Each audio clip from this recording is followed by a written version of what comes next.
Hello everyone, how are you? And off I go. Can everyone see me and hear me? I can see me. The sound checks that I haven't got a clue whether I'm loud and clear.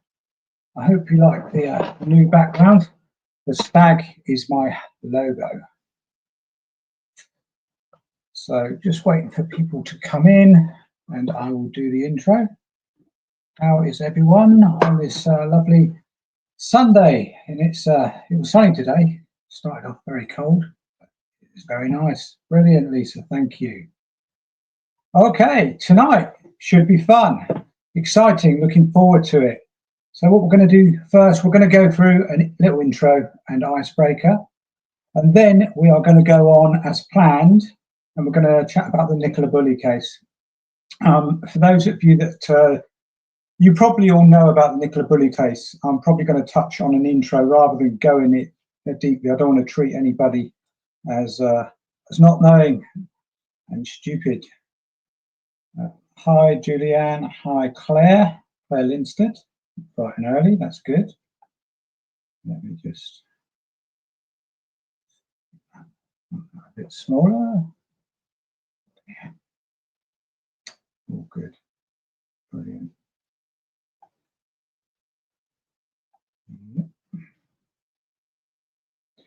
That's great. I even got a mouse connected, so my fingers don't go on the screen when I'm trying to type a message or something like that. So, what I want to do, I can't see how many people, oh, 16 are in. Gone down to 13. I'm lucky 13. I'll carry on. So those that are in, the regulars that are in, what I want you to do, you don't have to give your address or anything. I'm just interested to see where you're from, which county you're from. That shouldn't pinpoint where you are exactly. You don't have to, but just put down which county you're in. I'm sure if I put my county, someone would find me. But I think I know where most, some of you are anyway. And I've been getting emails from you, which is very nice. Thank you very much. That's good. So the Nicola Bulley case, Duncan should be in later. He wants to chat about the John George case. So after the Nicola Bulley case, we'll be chatting about John George. The reason why I want to talk about Nicola is the latest sonar release from Peter Faulding. So Peter Faulding, he had twos and fro's with the police, so he wasn't very popular. I've got utmost respect really for the police. I know it sounds strange, but we all get things wrong, or most of us get things wrong, and the police get things wrong as well. I think they did with him, in my view. So he sparked up and he said he's going to go to Starmer. He wants to go to court. He wants to kind of clear his name. And so I thought that'd be good to kick into Nicola Bulley as such, excuse the pun, and then talk about her as well as all the ins and outs, and also Peter's sonar. I put that, if you can see there, I put that on my YouTube channel. You can watch it later if you want. Just get rid of that comment. On the stage. There we go. That's better. So yeah. So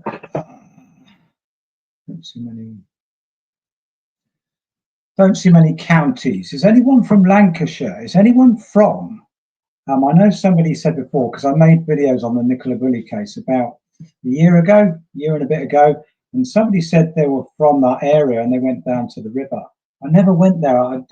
I kept meaning to. Then I finished with the case because everyone was, not everyone, but I had comments saying from, can I call them the accident group? Because we've got an accident group, the Nicola Bulley case, but they were coming in and they were saying it was an accident. Why are you doing? Why are you upsetting the family, etc., etc. So I thought, whoa, I better stop. Just like the Jay Slater case, really, in a way.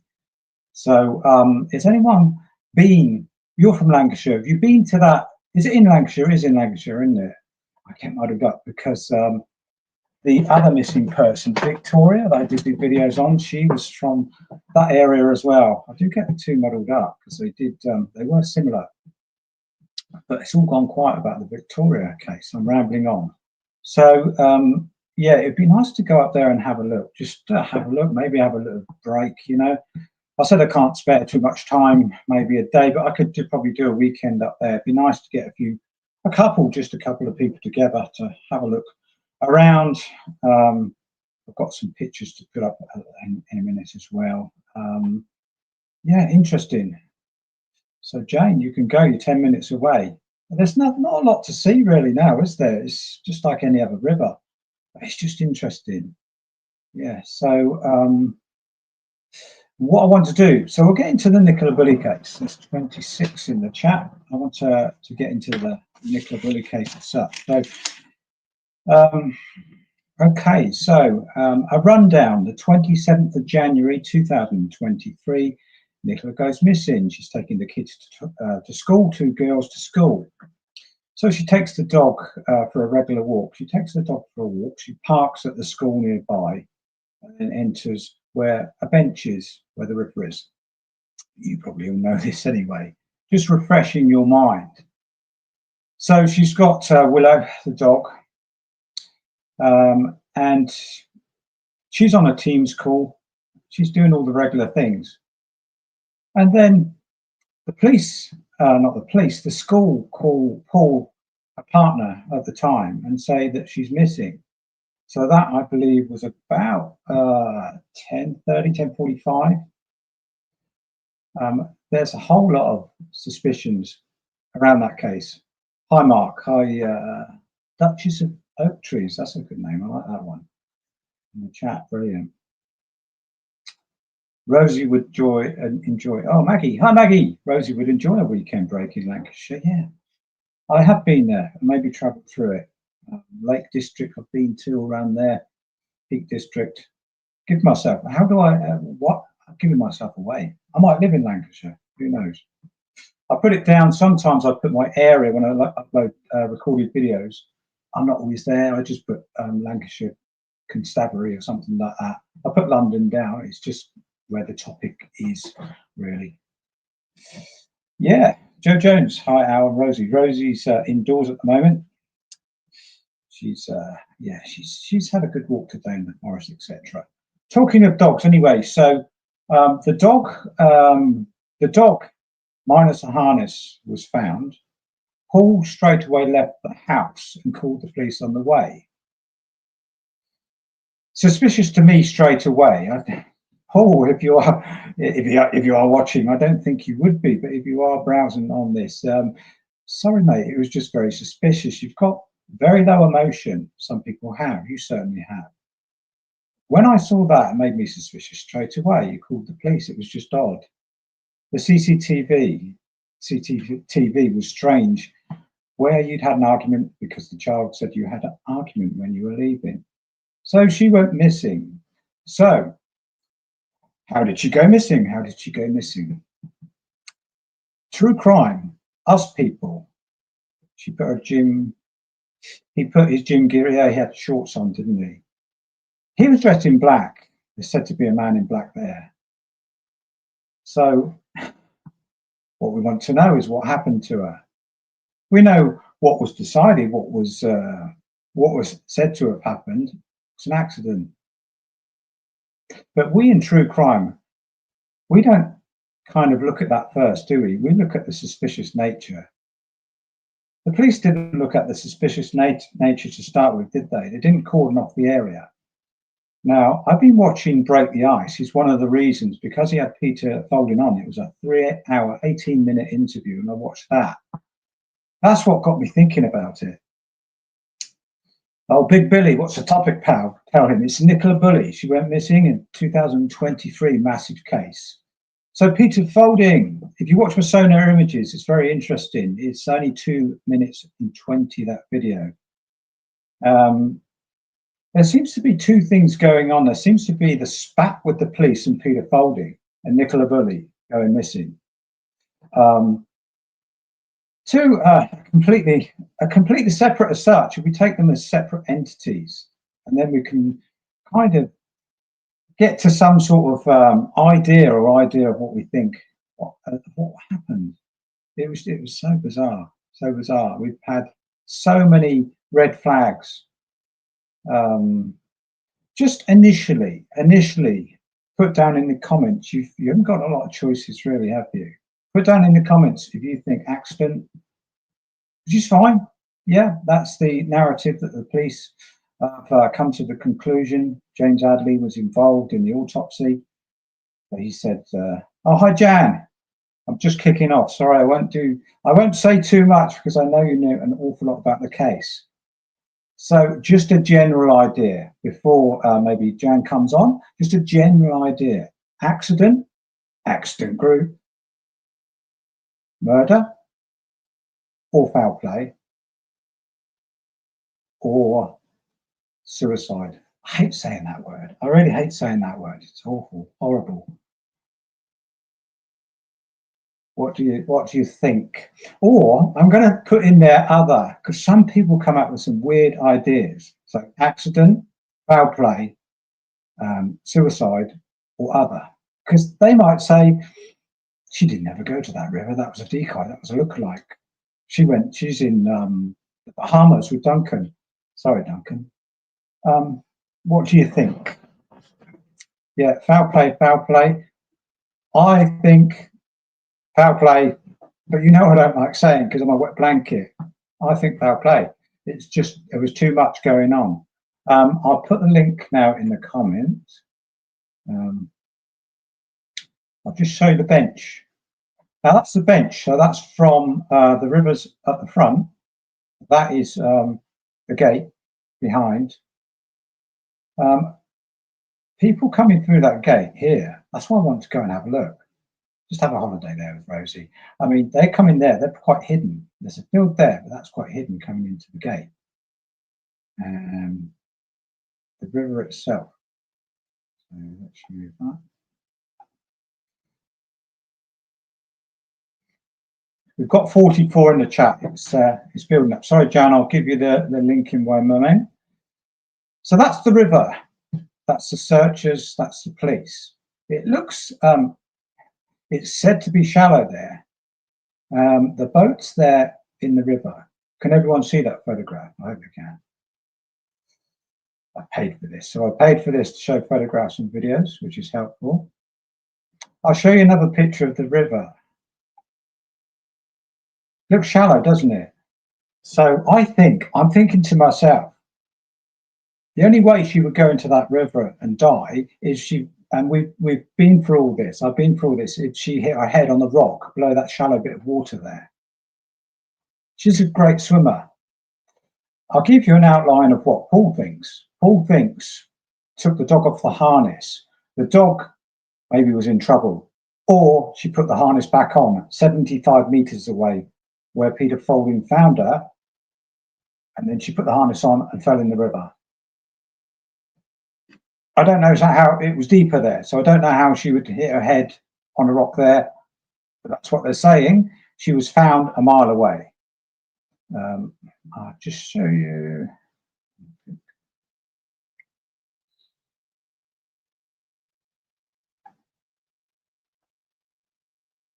Yeah, I'm going to say allegedly. Sorry, Jan, I'll let you on in a minute because I'm going to slip up, aren't I? So that's the basic map. That was the last sighting. There's the bench. That was the last sighting of Nicola. Am I allowed to say she was quite a pretty girl? She's 45. She's quite pretty. Whether that makes a difference or not, I don't know. But if anyone was targeting that sort of mindset, you know, River Wide. So the school was nearby where she parked. Now the body was found there about a mile away eventually. So we're saying Peter found the body on the sonar image, allegedly. And this guy, clairvoyant, was said to have found the body. Did he know the high tides? Did he know it was going to be there? I don't want to, there's people in the chat that are probably into clairvoyant, so I don't want to poo-poo him or anything else. Yeah. Very strange. I'll put the link in the chat.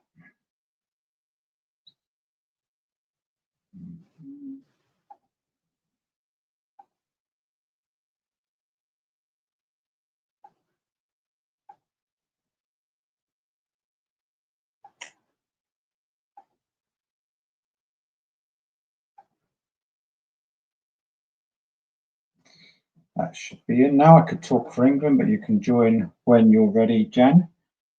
I can carry on talking. So we've got some more pictures as well.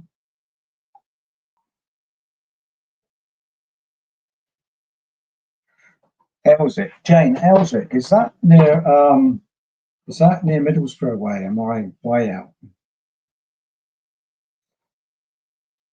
Hi, Duncan. Yeah, Duncan is here. Great. Yeah, you can listen in, Duncan.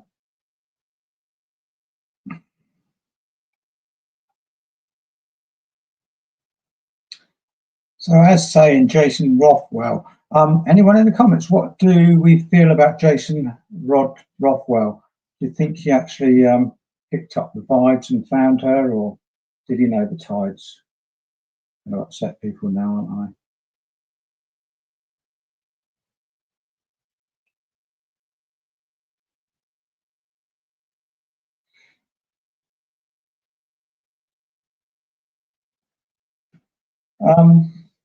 Yeah, I've been sent emails. So we've got a very close relationship allegedly from Paul, who's denied it, with Emma White, and that was a friend of Nicola Bulley. Also, when they were interviewed, they seemed a matter of fact. Louise Cunningham, that's Nicola Bulley's sister, they seemed very matter of fact. They were almost smirking when they were talking, etc.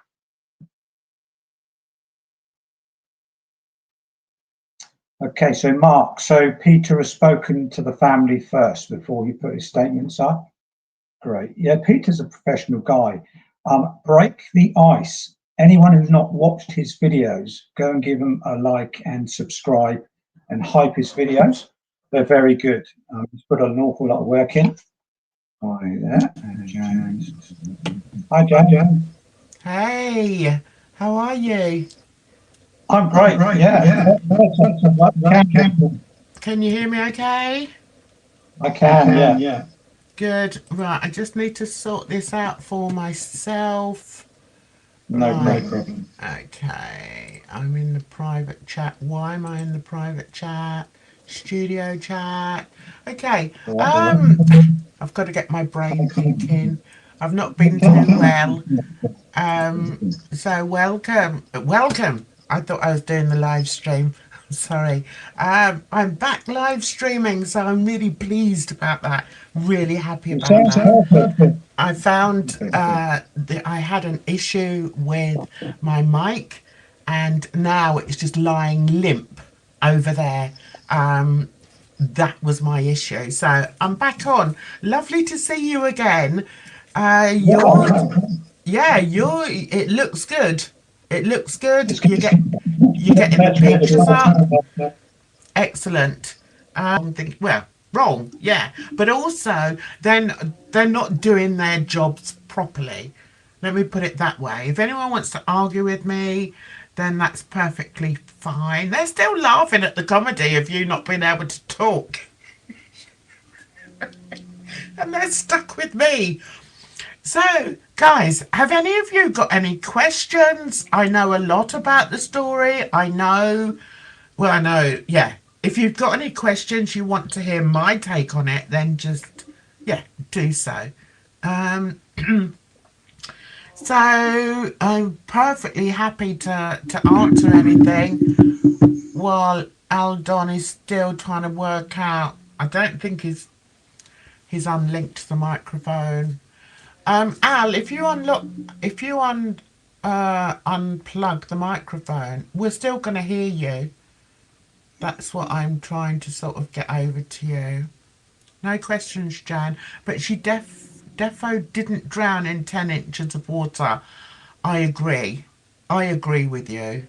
And I think that's another reason why we sort of link the two cases, don't we? Serendipity says, what do I think? I think there were huge mistakes by the police. I believe it was premeditated. I believe that it's hard, isn't it? Because you don't want to accuse members of the family. but I find it quite possible that other people were involved in her disappearance and consequent demise, put it that way. I think the family dynamics, I think you always have to look at the family dynamics, and I think the Nicola Bulley family dynamics were somewhat unusual. You have to look at my videos, guys. Have a look at my videos. I did go over them. So let me see what you're saying. It makes more sense than the accidental one. I agree 100%. How and why?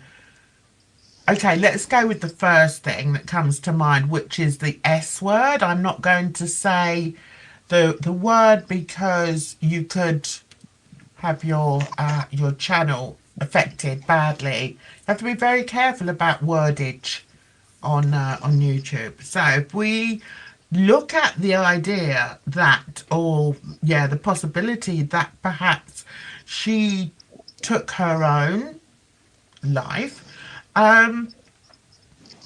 is she going to just wander into 10 inches of water? I don't think so. Also, would she choose to do it while she was on a work call? I don't think so. Also, what was the third one? Why would she have her dog with her if she was going to do that? So they're like the three things I'm thinking about. I want to go back and read what some of you... Right, husband and sister, somebody says. In my opinion, I'll say it. You say what you like, Claire.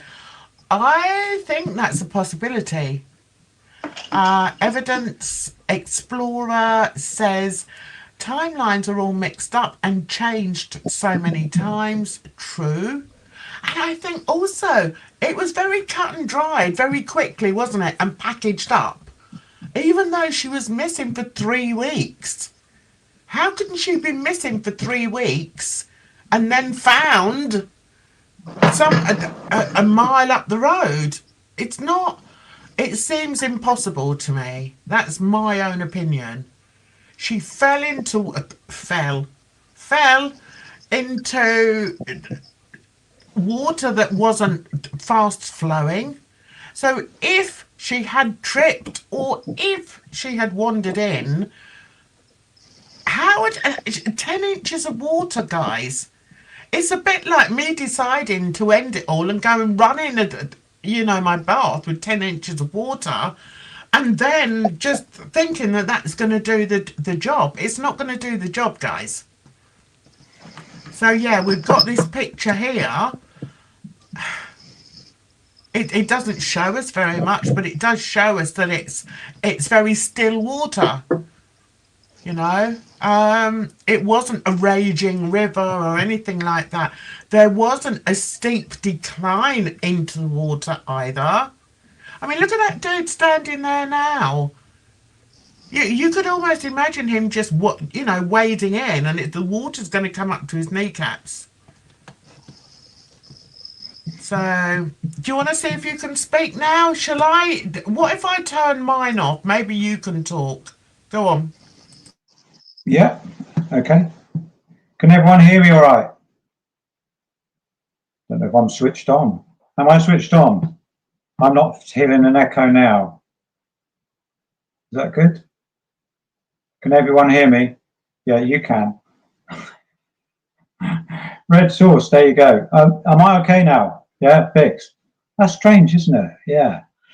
Right, so we're back to what I think, but how can I say what I think without the evidence? It's just like the Jay Slater case in that it's just so suspicious. And we're saying about somebody messaged me a year ago and they said the sister, somebody was living with Paul. Sorry, did you mention that, Jan? Somebody was living with Paul. So was it the sister or was it the sister's friend? It just seemed a bit bizarre. And the lack of emotion from Paul. And people had him, I don't know if it was AI, but people kind of had him smiling when he was talking. And when the sister was doing an interview and the sister's friend, they were kind of smirking a bit while they were talking. Whether that's nerves or not, I don't know, but it was all a matter of a fact.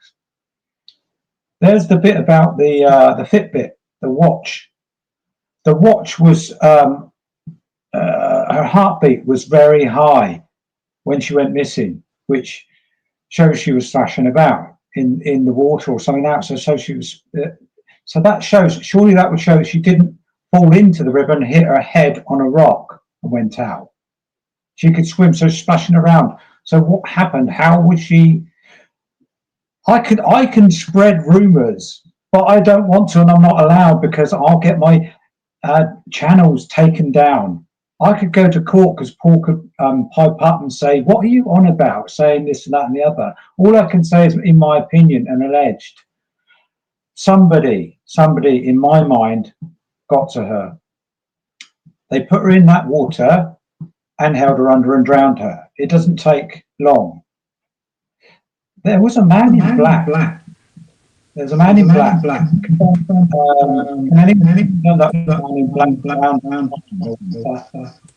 Did they ever find him?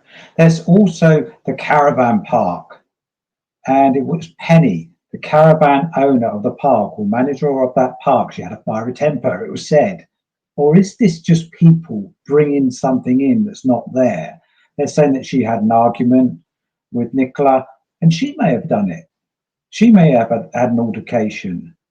Was it manslaughter that went wrong? Did somebody have a little fight with her and then she hit her head on a rock or something?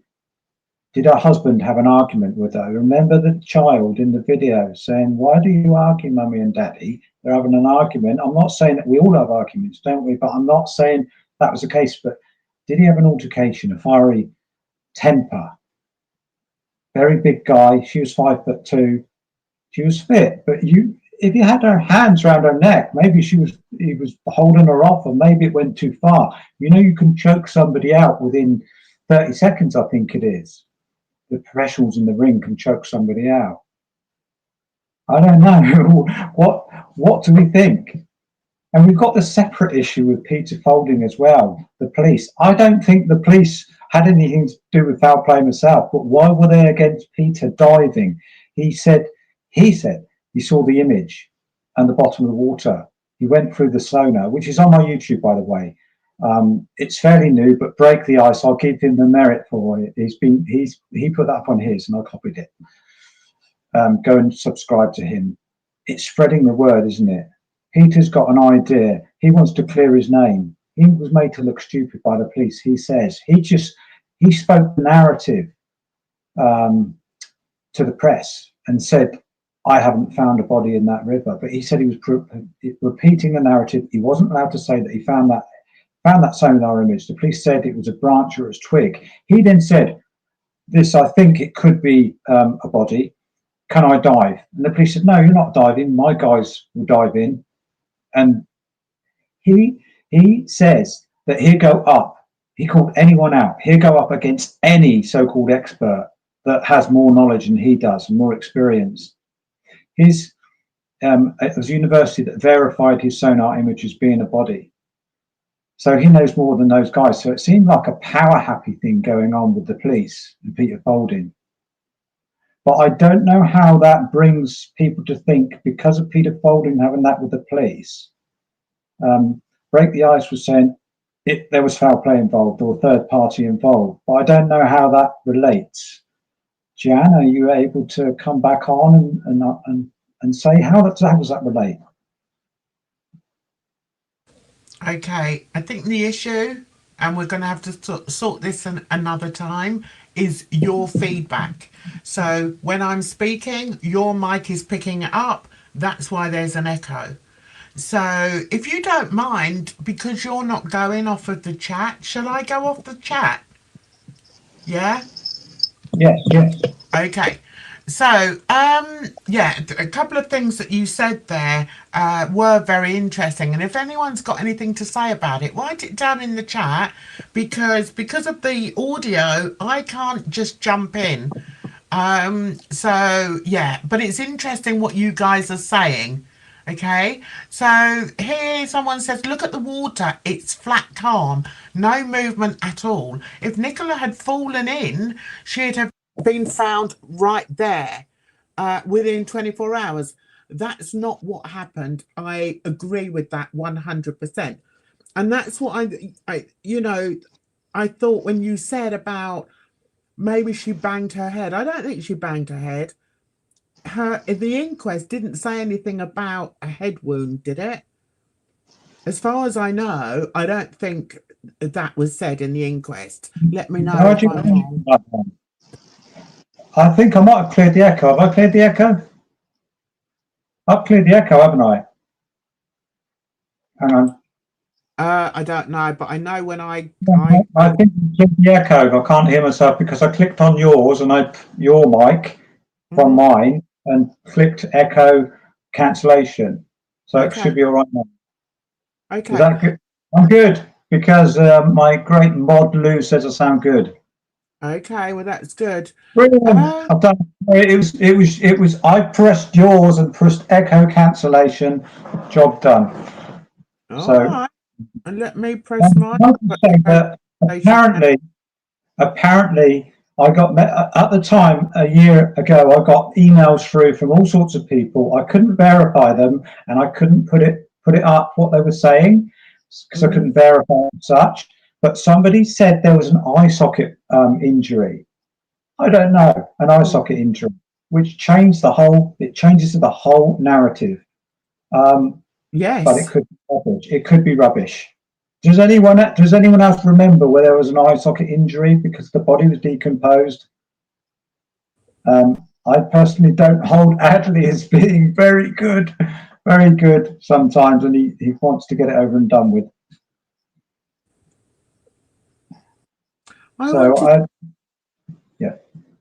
Right, I wanted to talk about the relationship and the family dynamics because, as I said a bit earlier, I think that's got something to do with it. I do. Apparently, the sister was living with them at that time. Okay. Prior to that, so if I'm right, Paul had a relationship with the sister, which again I think is weird. Why would that happen? And there was another thing as well. I sensed a real distance in the sister's behavior. I felt that she didn't come across as being a grieving sister in the interview that she did. There's something else I was going to say and I keep forgetting. Also, Nicola was an excellent swimmer. So yeah, I mean, I wouldn't say I'm an excellent swimmer, but I can swim, and I'm sure I could swim to the other side of that. You know, we're not talking about Niagara Falls. We're talking about a sedentary piece of water, little stream thing. Now I understand further up there is like a weir where it gets faster running water, and that's where her body was found. So, but it still doesn't answer the question of how did she get from this piece of water to the fast running water? It doesn't make sense.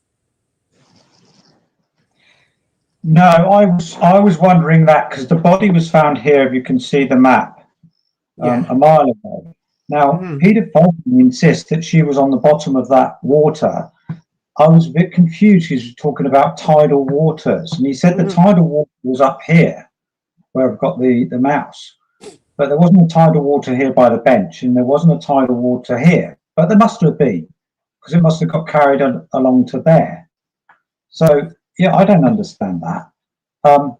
Just going back to the autopsy, Evidence Explorer, you're saying that she had so many bruises as well. So she had a lot of bruises. So how did she get those bruises? Oh, this one here, 14, says Nicola did have an injury to her eye socket and bridge of her nose. Okay. That changes the narrative then. If that's true, that changes the narrative I'm sorry, that really does. That's not just falling in and drowning. Okay, so the pathologist tried to explain them by suggesting they occurred post-mortem.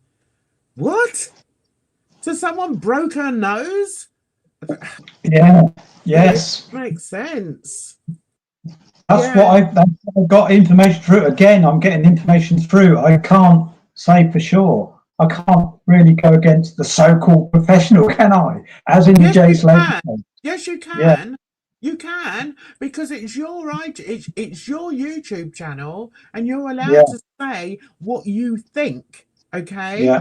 As long as you say, you know, you have to use certain words beforehand. So if you're making an accent, if you're talking about somebody, then perhaps you should put the word allegedly beforehand.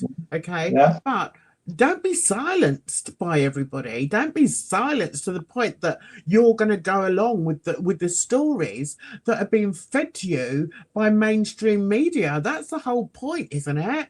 Of having, you know, a true crime channel. The whole point is to, all right, maybe you don't want to delve into it. I can understand that if that's you don't want to do that. But I will never be silenced. And I don't think you should. I don't give a toss if they think, oh, well, Jan said this, that, and the other. As long as you say, in my opinion, my thoughts on this are, you know, you're not throwing accusations out. But do you honestly believe that the police on that day did the right thing? Personally, I don't think they did. They didn't even make it into a crime scene. You know, there's so many things that they screwed up on, and there's so many other things. Apparently, I heard that there was a red van in the village that had been seen in the village that day. Exactly. Where, you know, are we making this up? No, we've heard about it.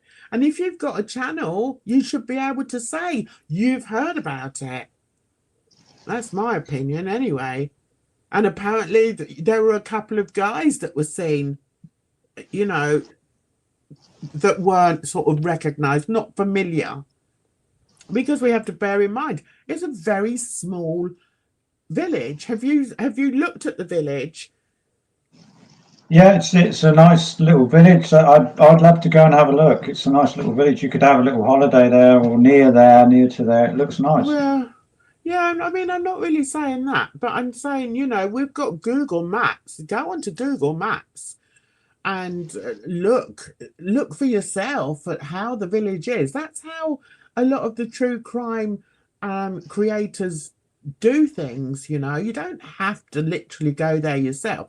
Just jump, you know, go on Google Maps, and you'll see the area. It's a lovely little quintessentially English village, and that I would imagine would recognize if there were unfamiliar people around. The school, I've looked at the school. I've followed the road all the way to where she lived, over the hills and far away. Do you know what I mean? You can do all that. That's what technology has given us today. And I think, you know, I don't think we should be silenced by giving our opinion. We're quite literally giving our opinion. And I feel my opinion is that the police definitely let her down. There's so many different things that they should have looked at. Did they ever look at the caravan site? No, I think what was about a week or so later or something. Yeah, they did say at the time if there was a red van, it was long gone by the time they scouted around. But that's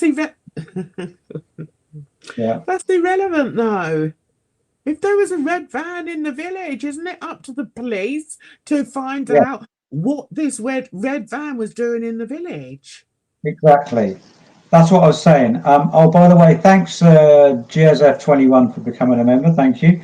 But that's why I could go around that village and do the job myself. I could see a lot of people and get to know a lot of people. I'm not saying I will. I'm just hypothetically speaking. The people live in that village know people. If they saw someone unusual, they saw someone unusual. If I'm up the road here, it's very dense. If I see somebody there, I notice them straight away. It's just this man in black, or something. And we look at what Paul was wearing. I don't want to suspect, but a man in black. I mean, but Paul is adamant. He's very cool, but he's adamant he had nothing to do with this, and he is upset about it. So what do the police do? I don't know. They don't seem to do a lot of delving. They sort of closed it very quickly in my mind. I don't know what you feel about that. They did close it. It's a bit like the Jay Slater thing. They wanted to close it and not speak about it ever again. And I feel as a society, we owe it to ourselves, and to our loved ones to look at these situations and think, well, hang on a minute, that's not right. I mean, I'm not a conspiracy theorist or whatever, but if things are shown to me and they make sense to me, then I'm going to see it like that. I'm not going to go along with what Mr. Plodder's told me. I'm like, well, what exactly did you do on the day? I mean, we had like the TV companies up there with their cameras and well, this is where she would, look, this is the man that discovered her phone or whatever. What? Why were they there? They completely contaminated the area.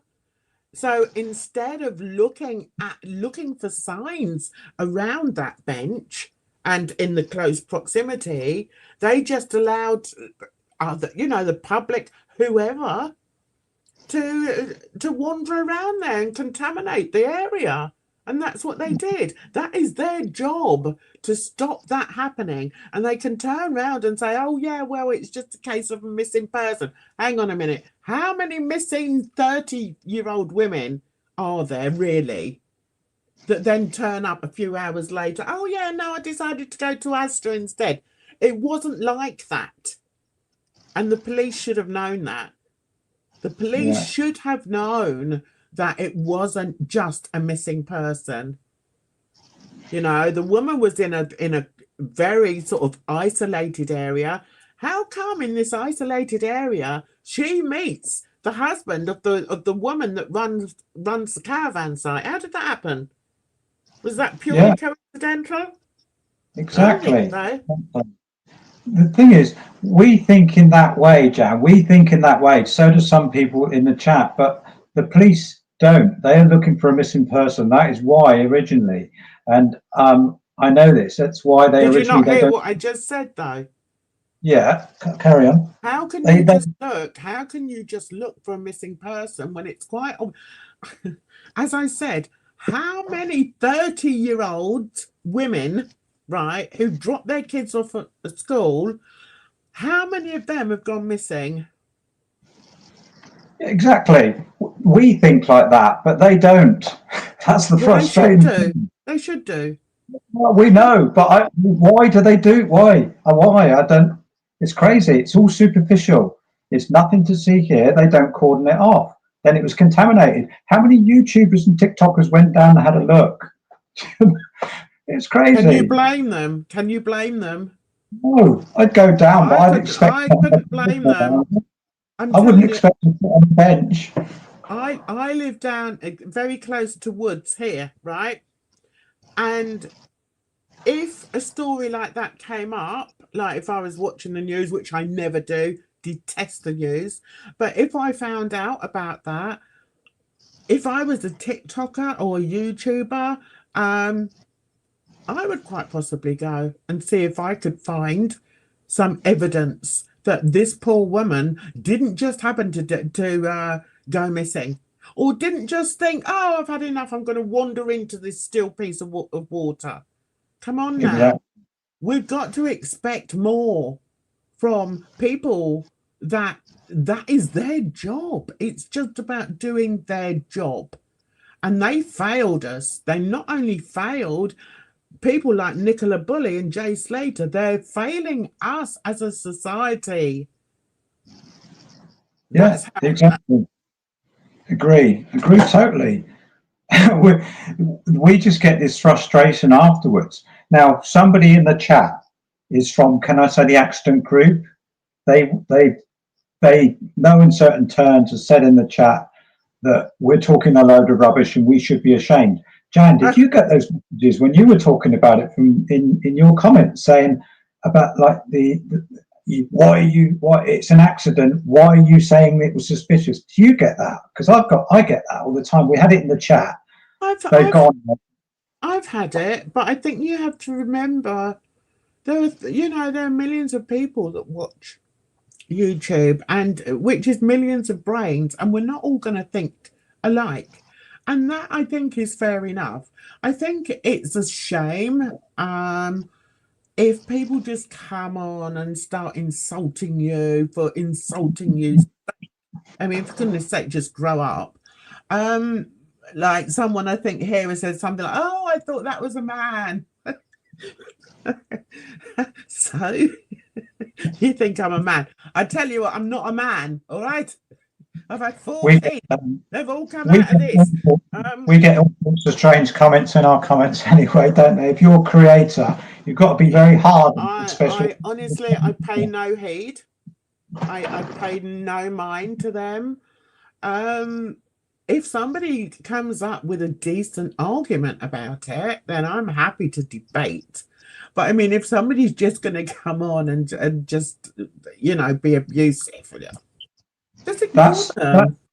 That's the problem. I don't mind the accident group galore being in the comments. I don't mind that. It's when they start really pushing and insulting. And yes. We care.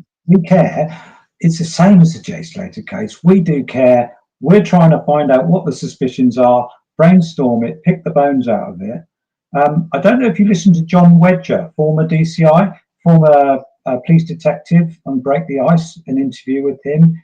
Yes, I did. He gives a very good insight. He started off saying about the cordon, saying, well, it was a missing person. And when he went further in and he was talking about Peter Faulding, he's against the police. If he says he speaks his mind, he's not against them as such, but he will speak his mind. And he says, they should have let him dive. Why did they not let him dive? Why, when, even he knows what happened. And in a lot of cases he does. And he said he would have handled it differently. It was contaminated. What about the witnesses? Strange things happened about the witnesses. One of them retired early. Two of them didn't two of them die?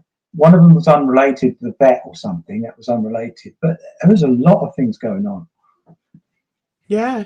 I'd like to bring you want this to be a live show. So let's bring in the comments, I think.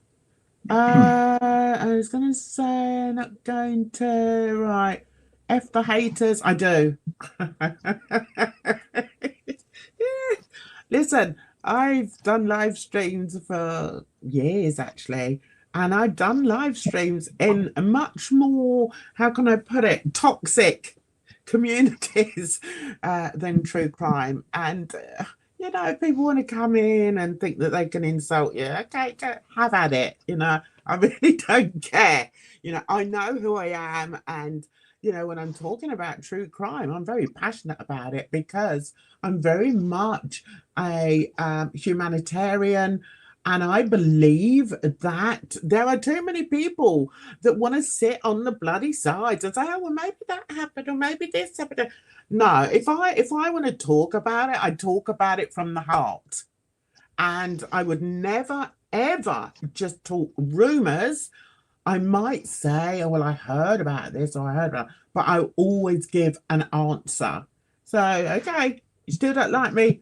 Fine. I don't care. Somebody actually did say something here. Is it Eura? Sorry if I pronounced that wrong. It's been 2.5 years and there's still not a single thing that points towards a third party being involved. Let's unpack that a bit, shall we? What do you think? What do you think, Aldon? Is there a single piece of evidence that points to there being a third party involved? I'm going to put it on to you because it's your channel. I would say there is in our minds evidence, but the police can't go on what we're saying as evidence. They have I don't know what they're looking at, but they look at something different. It has to be really, really solid. It has to be 100% evidence to be presented. We're looking at it and we think, well, that's about 80% evidence there, but they don't. And they're saying, well, we looked into this, we had an inquest, and we know what inquests are like sometimes, and they've deemed it to be an accident. And there are people that do believe that, and the family, they want closure, and they've accepted that as well. But we don't. We think or know that there is evidence. Evidence Explorer in the chat has said something about the lead. I'm not sure what he's saying. There was a spare lead next to the bench at the time Nicola was missing.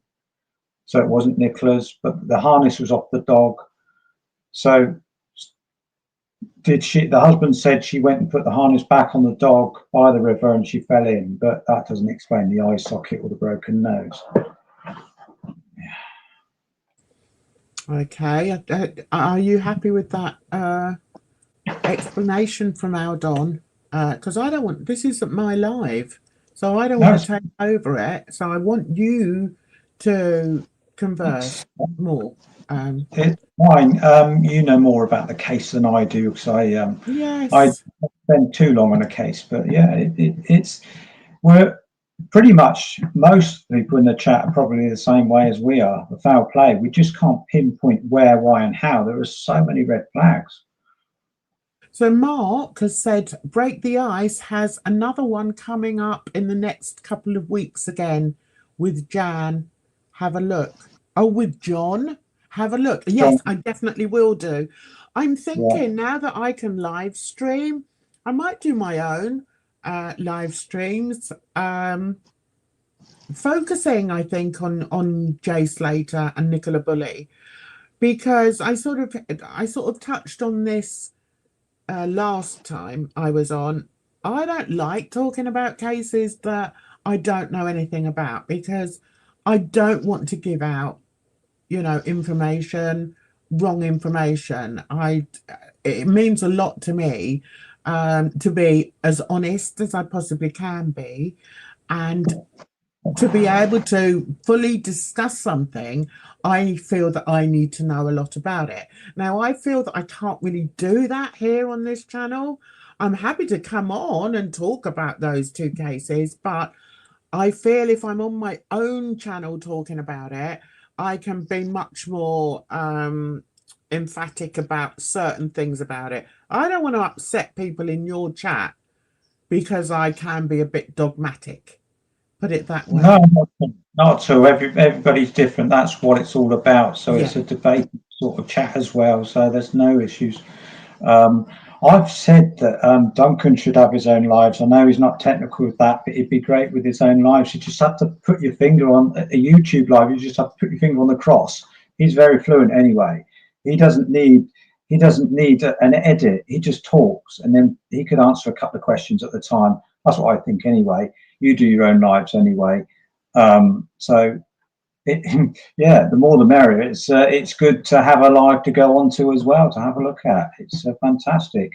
You explained what was the issue with your channel. Did you have a copyright issue with exactly what we're talking about? People that were, and that they were from another community, were they? So you must have said they didn't agree, and then it all blew up, and then they copyrighted you or something. Oh, don't. Yeah, I do. I have a drama community. And yeah, there's certain people on there. Oh my God. Anyway, yes. So it's from the drama community, one person in particular, very hateful people, and they struck my channel basically for no reason really, but they learn. You always find, people can be really sneaky, and they go about things very loudly and how can I put it? There's ways of copyright striking, Okay. And you know, when people use terms of service against other creators, that's what they did basically. They did me a favor. It made me work even harder on my other channels. So yeah, I didn't lose that channel. I never lost it, but I did get 2 strikes on it. And it's just made me think about what else I wanted to put out on YouTube, because yeah, I don't just want to put out true crime. I like to do different things. So yeah, so that's what. Sue Paris has said about the vet. Is it the vet that died? She's saying that the vet was stabbed multiple times and was staying at a hotel near the airport. Have you heard that, Jan? I didn't know it was that deep. That's quite serious. Was it a separate incident or something? Can anyone else verify that, or not verify it, but have they heard that at all? If that's the case, and I think that definitely needs to be looked at, doesn't it? Don't you think? Well, I presume they've looked at that, but that's quite serious if that's true. The vet getting stabbed and not being related, but Oh my God, that sounds awful. I need to look at. I need to look into that. I heard something about a vet, but I didn't pay that much attention. And the police guy as well. The police guy retired, and shortly after retirement, didn't he die of natural causes in bed? I'm not saying that was connected. I have to remember I've got the camera on. Normally I hide behind my avatar, and then you can't see what I'm doing. I'm all like this. Good. That's good. Sorry Yeah, some that. people like the camera. Okay, so somebody here has said, Al, can you talk about the possibility of cold shock if you're aware of what it is regarding Nicola? Yeah, so one thing Adley was adamant about is that the water temperature is 4 degrees. So she went in and got cold shock. So I do an awful lot of swimming. I've done triathlons in the past at a reasonable level. The swimming's not great, but besides the point anyway. I've been in a lot of cold waters. And you do get cold shock. You can have a heart attack, but normally, in my experience, you've got a weak heart anyway. And someone who's fit would normally just bear the brunt of the cold water, because you can stay in it for a certain amount before it starts affecting you. Cold water shock, I don't know. I'm thinking that the eye socket, I'm not sure about the eye socket, etc., because it was cold water that killed her, and it was cold water shock. And her heart gave way. It raced up and then it gave way. How does that explain the other injuries? Thrashing around, but if she was thrashing around in deeper water, the rocks must have been really high up. It's crazy, isn't it? It's crazy. But how can he determine it was cold water shock? He doesn't know for sure. He's just saying that. So he's assuming. So we assume, James Adley, you assume as well. Yeah, the water wasn't very deep, Cornish true crime. The water initially by the bench wasn't deep. The only way she would hurt herself was falling and hitting a rock in the shallow water. Maybe that's the eye socket and the broken nose. It's all strange. But Peter Faulding found her 75 meters away on the sonar. And that was deeper water. Also, I think I heard that Peter Faulding said that it was very sort of flat, the ground. I've not heard anything about rocks in that water, in that stream. And may I say, I do have a wonderful sense of humour. So this sugar rape person saying, I got 2 strikes for lying about my gender. His sense of humor is a bit too much. So you cut it out, sugar rape, or you're out. Do you know what? That's rudeness in the chat. It's very dry sense of humour. Sorry about that, Jan. He doesn't think that. It's just dry humour. Oh, is it? Oh, okay. I can get over that. I can live with that. Don't worry about it. I'm fine. Anyway, you carry No, on what you were saying. I am sorry. nothing in the past. So was I thought Savage Shark was going to be in. If he's in or not, he normally says things like that, but he, yeah, doesn't mean it. But mods, keep an eye. You'll be bounced out, Sugar Ape, if you have said that. Oh, is Sue on? Is Sue up? Oh no, sorry, she's in the messages. Sorry. There we go. We've got some Catherine. really good participants in the chat We at have. the moment. Are you reading them? There's only 63 in the chat, but they're asking. I can't keep up the questions. They're asking some good questions, but they're answering each other anyway, which is good. Yeah, Catherine Lane is on about the vet. Actually, how can she do those sort of things to herself? Is that what you're saying? Oh, the vet knew things. The vet knew things of what was going on, so that could have been why she was unalived. Who knows? Did they silence the policeman? Did they give the policeman? Am I barking up the wrong tree? Allegedly, did they give the policeman some sort of poison that made him look like he had a heart attack in his sleep or something?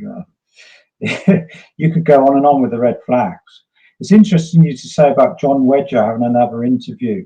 He's very good. I initially, when I first saw him, because he goes on all platforms, he talks about all cases, Madeleine McCann, and he's got quite a hard-nosed background, I think, from the Met Police. So he wants to pinpoint who done it, and that he doesn't always follows protocol. Am I right, John? As such, he doesn't always follow protocol, but he's very good. At first, I thought, is he for real? Is this guy for real? Because he's a little guy and everything, but I think that's his exterior of being a little guy. But you wouldn't want to mess with him as such when he was younger, because that type of person who's seen things that he's seen. And yeah, it should be interesting, another interview with him. He's probably delved in a bit more into the case, and be interesting. Be great. Be nice to chat with him as well. Peter Faulding and John Wedger, to get them on a recorded podcast would be quite nice. I should get around with that. I was getting my head around lives first and the equipment, etc., before I was doing things like that. But brilliant. It's not easy to live stream. You're doing a good job. It's not easy. Oh, no, it's good. Yeah.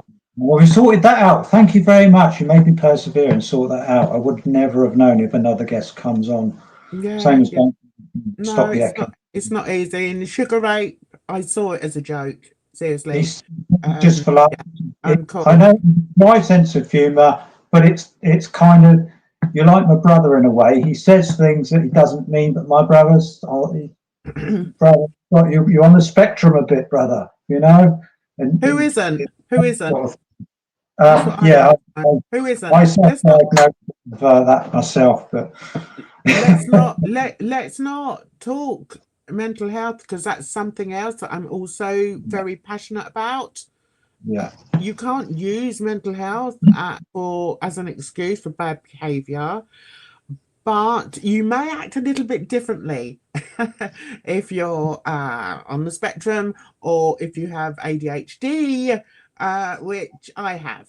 So yeah, sometimes it's too much for some people, and but if somebody is struggling in that way or is on the spectrum, more power to you.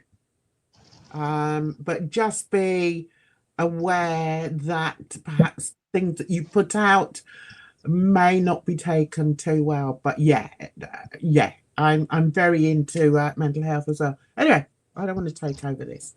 I think there was something that I saw here. Oh wow, Kay said that they nearly drowned when they were doing their bronze in their pajamas. Really? Wow, that's worrying. Yeah, on the lifeguard course. So I should imagine that can happen. Interesting to say about the tides. Laurie said there's a high tide twice a day out there. would that have carried the body that Peter Faulding found on the sonar out nearly a mile away? It would rise with the release of gases, and I guess it would carry that. That's how it was carried away. But we can go back and say about the caravan site, was she kept there? Was she planted as well? So it's difficult because Peter Faulding and getting that image verified. The story of her being planted in the water, is that now, are we saying something, are we thinking something different now? I think I think people do pick up on certain things, and quite rightly so. But from what I understood is that it gets sort of high tide, if you like, up until the weir. I think some of it goes over, but not very much. So even if she wasn't in the weir side, she was in the still waters, how would her body have floated all the way to the weir without being exposed and being discovered earlier on, before the 3 weeks? I think that's my point. But yeah, there was an awful lot of dog walkers along there. Exactly. It was a dog walker that found Willow, remember? Yeah, It's always, is it Laurie? in the morning, it's normally the dog walker that finds a body, and John Wedger confirmed that as well in his experience. Somebody keeps mentioning Maya and Phil Mack. I've not heard of them, but I will have a look. Are they good then? Are they, and they're covering this case, are they? Little lap dog. I've not heard of them, to be honest, but we'll have a look.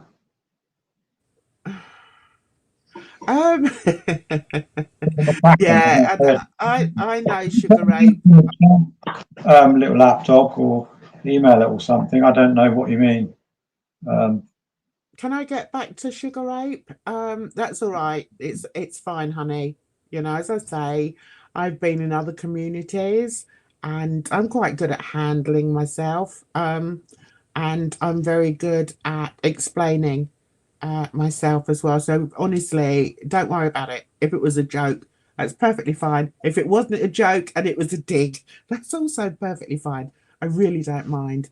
And I want to go up to KC travel. Some mental health issues can cause bad behavior. For example, if you're suffering with psychosis, I know. And you did say something about not all mental illness, people who suffer with bad mental illness are on the spectrum. I agree with you 100%. And I didn't mean to make people feel uncomfortable about anything I said there. Yeah, so I do apologize if you felt some kind of way by me saying, you know, oh, everyone's on the spectrum. I was being a bit blasé there. So I do apologize. I hope I didn't upset you there.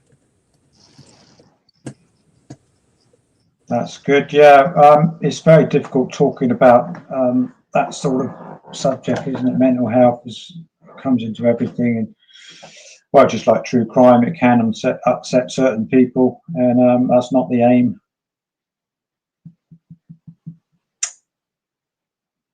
Yeah, courts, do you say not a proper high tide? How do you mean not a proper high tide? I'm no good at tides or anything else, or currents.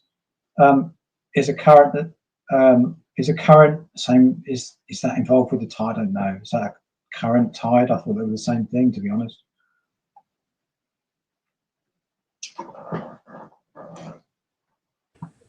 Is it time to bring our Dunks on? Because he's been waiting a good hour, hasn't he? We're going to have to leave this one. We're looking to breaking ice to see his interview's got coming up with John Wedger, and with interest, we'll see what Peter Faulding comes out with, whether he gets a pardon from the police, whatever he's trying to do there. And also we can talk about this further as well. We can do records as well. And Jan, you can if you hear anything as well, then I'm eagerly looking forward to one of your records or one of your lives on the case. But shall we? Duncan didn't want to talk about this particular case. He was free to be in the background. He wants to talk about John George. So we move on, if that's all right with you, Jan. Yeah, that's perfectly fine. And lovely joining you again. And I'll happily join with you again. And it's lovely to speak to all these new people in the chat here. I hope you all have a fabulous week. And yeah, I look forward to seeing you all again soon. You take care of yourselves out there. Jan, same time next week if you can. You can make it. Okay, Brilliant. absolutely fine. Take care of yourselves out there, guys. Bye-bye. Great. Thank you. Okay, so what we're going to move on to, I did have some pictures, John, George and Maddie, etc. But I'll delve into them if I can. I'll try and get them and bring them on. Let me get rid of that picture. There we go. So what I'll do, I'll just do a brief introduction and I'll bring Duncan on. So we're switching over to the John George case. John George, 14th of December. He went missing. We was all wondering what was going on, etc., etc. We sensed foul play. And anyway, he was found murdered on the 7th of January eventually. Billy George got involved. He went over to and fro-ing with Johnny Smyth, one of the suspects who's now in jail. He's on remand. Johnny Smyth went on the run. Billy George basically found him in Portugal, informed the police, say, there he is, why don't you do your job? Why don't you bring him in? I'm going to cut this short because Duncan can talk about this and people know about the case probably already, especially you guys. So I know that you do. So in March, Johnny Smyth has been remanded since March. Nobody seems to know what's going on. Now, the reason why I'm talking about this again, nothing was happening until Madeline married Johnny. She's very much involved. She's a social media icon on OnlyFans, etc., and did certain things with Johnny and put it online. I think you know what. So she's been arrested recently and spent 10 days in jail, 10 days, and she got bail, 20 grand, paid up front, no problem at all. Was found with a kilo of crystal meth, Class A drug. She said, as we would say, and Maddie, you can speak to us anytime and tell us your story.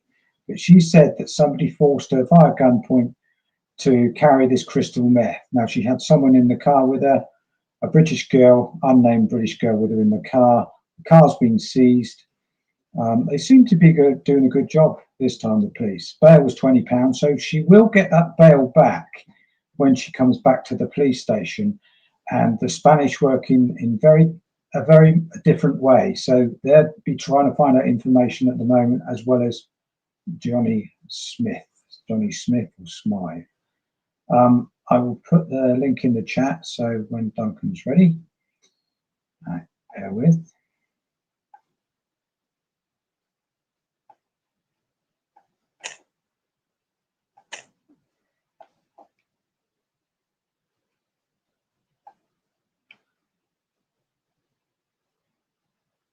Yeah, so we finished with the Nicola Bulley case, and now we're talking about the John George case. We will go back to Nicola Bulley and we'll await further updates from Break the Ice and also Peter Faulding and anything else, and then we can delve into that a bit more. I think there he is. Duncan's here. Hi Duncan, how are you, mate? Can you hear me? Put your mic on. I can hear you, Okay. but I might have an echo on my end this time. Can you hear me? I think I can sort that because now I'm an expert. Thanks to Jan. I will edit my echo cancellation. Just the mic. Your echo cancellation is already on, so you shouldn't be echoing. You sound fine, my end. Everyone, how does Duncan sound? Sound check. Duncan speak, and they're probably. Yeah, the problem is I'm in an echoey room anyway. It's an empty room being kind of redone, refurbished. So I can hear an echo, but it's hopefully just the room. I'm looking No, for the. you sound perfect to me, and they seem to be able to hear you in the chat, so we can carry on. So I've just ran through a brief of it. You can take this the way you want to. You can talk about new things, old things, whatever you want in the case, Duncan. You're the go-to man, same as you are on the JS case. There's a lot to discuss. I will leave it over to you, mate, if that's all right. Well, actually, I was going to run a few things by you because I already have a lot of things that I'm kind of convinced of in this case, but I've never actually spoken to anyone in a kind of debate form or a to and fro form about how they see it. My experience of the John George case is there are two very, very distinct camps, and rather like the Jay Slater case, they spend a lot of time fighting each other. And the way I see it is there's the camp that assumes Johnny Smyth must be the murderer, the trigger man, if you like, the killer. And the other camp, which is the camp I'm in, say, well, hang on a second. The reason we have trials and charges and motions and all the rest of it is to prove something like that. So I was stunned. I don't know about you, Al, but I was stunned from day one that there seemed to be this massive following for those saying it must be Johnny Smyth and what a terrible guy he is. I first got into it when I started thinking, well, hang on, that doesn't work. You know, let's look at the background to it. And my take was that the John George family looked very, very suspicious in many areas, and I just didn't take to them at all. And I felt they were hiding certain answers, certain facts about this. And that's how I ended up getting involved. But let me throw it back to you, Al. Would you agree with my description of those two camps? Or, I mean, you're a good guy at being in the middle. Is there a middle ground with John George or not? No, I'm pretty open. So anyone that deals or is dealing or breaks the law in some way, we can't call them an angel, can we really? I'm probably more diplomatic, such you're probably direct. So it's your directness. So some people will like that, some people won't. But you speak as you find it. It does upset certain people. Certain people are always going to be upset, as well as perhaps the family. The family are going to be upset anyway because they believe that everyone's an angel from their family. What do I personally think about Billy George? I've not got an issue with the way he went in, muscled in. It would be wrong of me, but I would probably do the same thing. I would go in hard to Johnny Smyth if my boy went missing, and I'd go in and be the old come out, wherever you are, come on, Johnny, time's up. I'd probably do the same thing. We're not saying that's right, but he nudged the police into doing something. I don't know if you agree with that. And also in Portugal, he found Johnny. Would the police have found him? Would they have, Duncan? You know, what would you think? What do you think about this whole escapade in Billy George and the way he went about things? And Yeah, I'm gonna disagree with you on this in that I do understand why someone like Billy George would be tempted to take the law into his own hands and basically invade someone else's property with what looked like to me a vigilante group of thugs. And I mean, had Johnny Smyth or Madison Allen been there, I just can't imagine them coming out of there alive. Let's put it like that. So what I would call a home invasion, that happened. Um, I kind of understand why it happened, but it was still wrong. You just can't do that. I mean, that's not the law. If you suspect that Johnny Smith and Madison Allen that are in that property, you can wait outside, you call the police, but you don't go marching through there. I thought that was a really bad look, of course.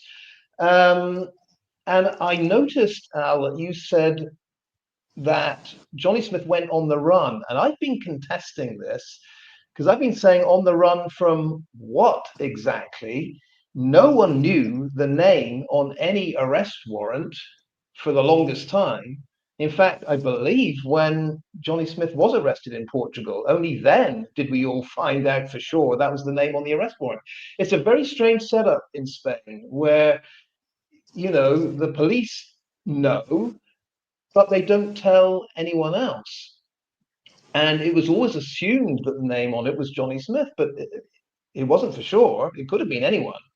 It could have been a third party that we've never heard of. So when I hear this on the run, I'm like, well, hang on a second. I think Johnny Smith and Madison Allen were in that place for a week or so um, after the body was discovered. They didn't go anywhere immediately, and they left. So I don't know. I'm one of those that says if you have a sneaking suspicion Billy George and his gang are coming your way, maybe it is a good idea to get moving somewhere. So I don't know. I understand it. Yeah, he's on the run. He's trying to get away.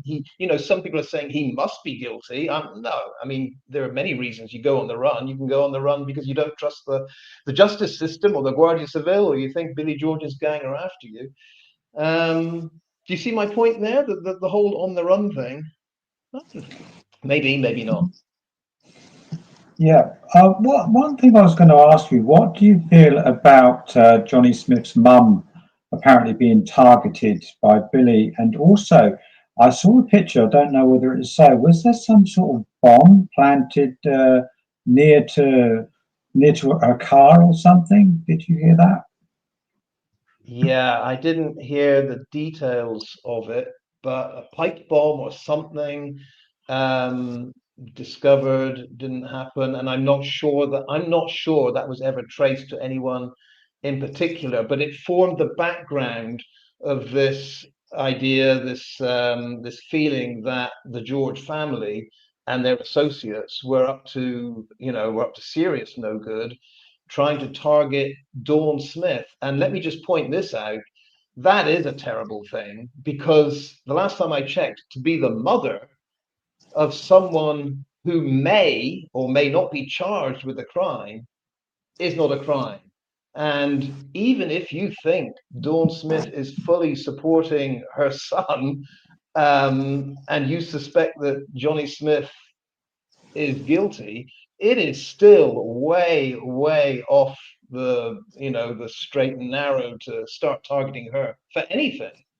That's where I think the George family have lost a lot of respect, whatever respect they had. I know there's a hardcore that will say almost anything is justified because Billy George and co are just fighting for justice. But no, in my book, when you start targeting the mother of someone that may or may not be charged with that was really bad. Um, Going back, Al, if I can just go back before we get to the point of Dawn Smith becoming involved. Um, I think the George family started off obviously with a lot of support, but as time has gone on, and we've seen some of the things in the past, Billy George has been convicted of fraud in what was called the Red Diesel case. A lot of people don't care about fraud, but it's a crime. John George he was found with, I think they said £30,000 worth of cannabis in a taxi. Claimed it was for personal use or something like that. So over time, in my mind, the George family has lost a lot of respect. Dawn Smith, I think, because of the attacks on her, and she's gone to court. I believe, did she not take Billy George to court for harassment? He actually confronted her, went to her workplace. So Billy George ended up in court for that. I think over time the Georges have lost quite a bit of public support. Dawn Smyth has gained quite a bit of support for whatever it counts for. So I don't know. Right now, as it stands, I think most people do still think that Johnny Smith at least was involved with this. But I don't think the George family have the support that they had when it first hit the news. What do you think about the arrest and the crystal meth she was found with and her cover story? I know what I think, but what do you think? Yeah, Madison has really put herself in this, hasn't she? I don't know what she has done or hasn't done, but I have a sneaking suspicion she's either walked into something very naively and ended up being framed somewhat, or she really is involved in, some kind of narco crime here. If we can just focus on if she's involved in a narco crime, what doesn't make any sense is that she knows that her husband, they're now married, she knows her husband is already in remand, waiting on a knife edge for charges or no charges. So you would have thought, even though she's, very young and I guess somewhat naive, you would have thought she would have done anything to stay on the straight and narrow so that his case goes okay. So it does seem a little odd that in that situation, she would then decide to make some money from, I don't know, drug dealing. But I thought she was making enough money from the OnlyFans thing. And apparently Dawn Smith, is very well off. So I don't really get this, my man's in remand waiting for a judge's decision. I know I'll make some money by doing some drug dealing. That doesn't make sense to me. I mean, it might have happened that way, but it doesn't make sense.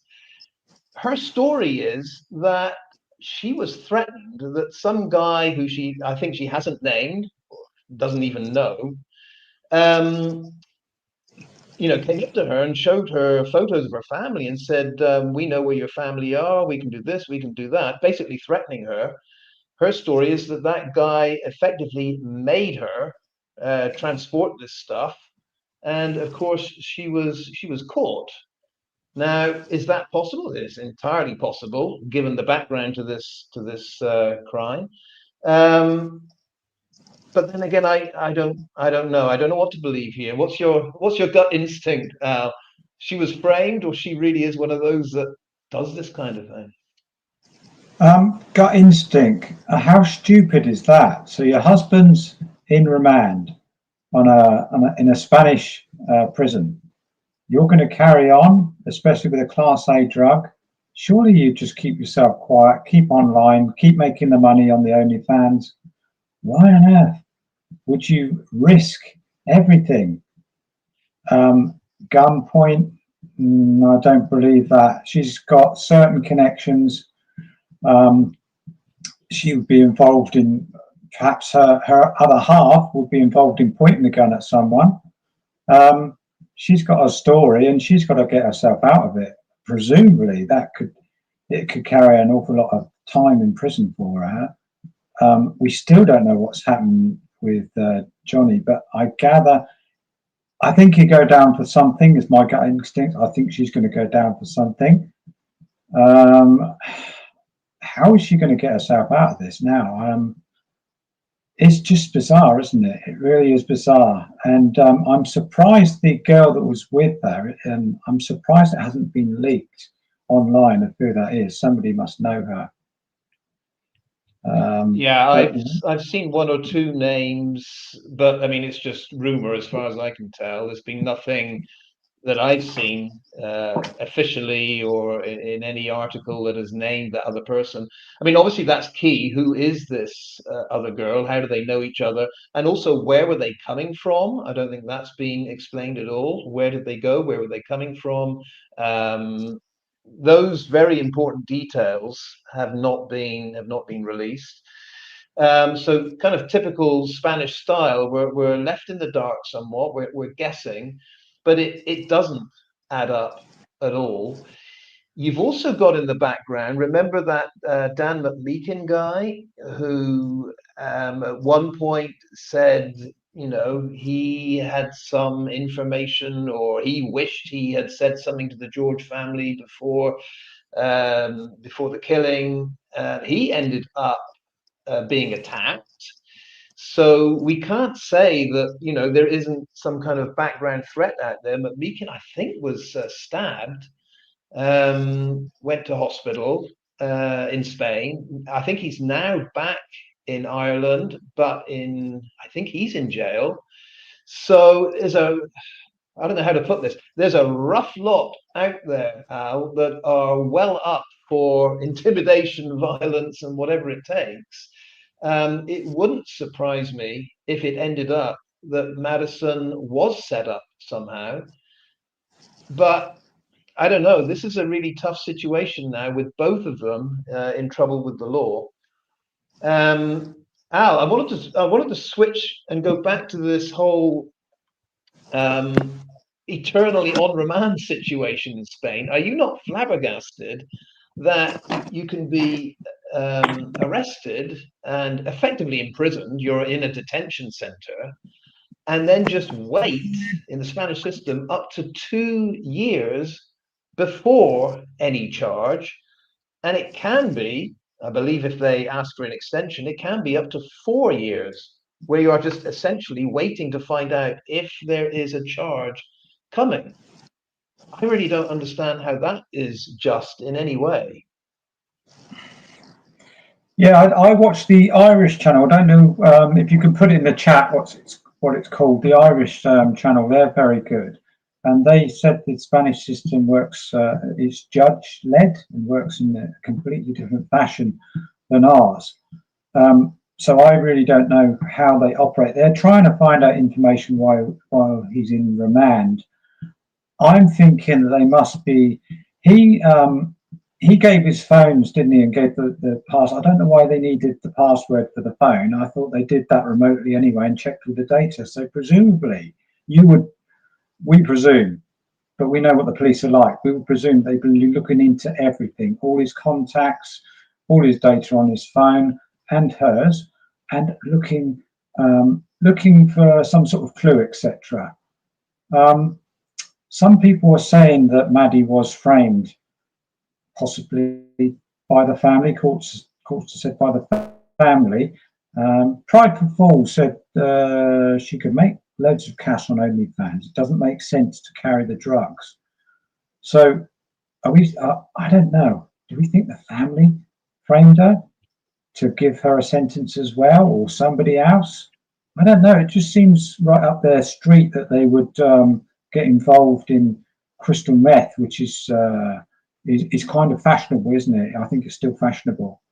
Put down in the chat. I don't know. I'm not a drug taker or anything else, but yeah, it's a strange one, and I've got a gut feeling, and Maddie can come out and give her a story if she wants to, but I've got a gut feeling that she wasn't framed. I don't think she was. Yeah.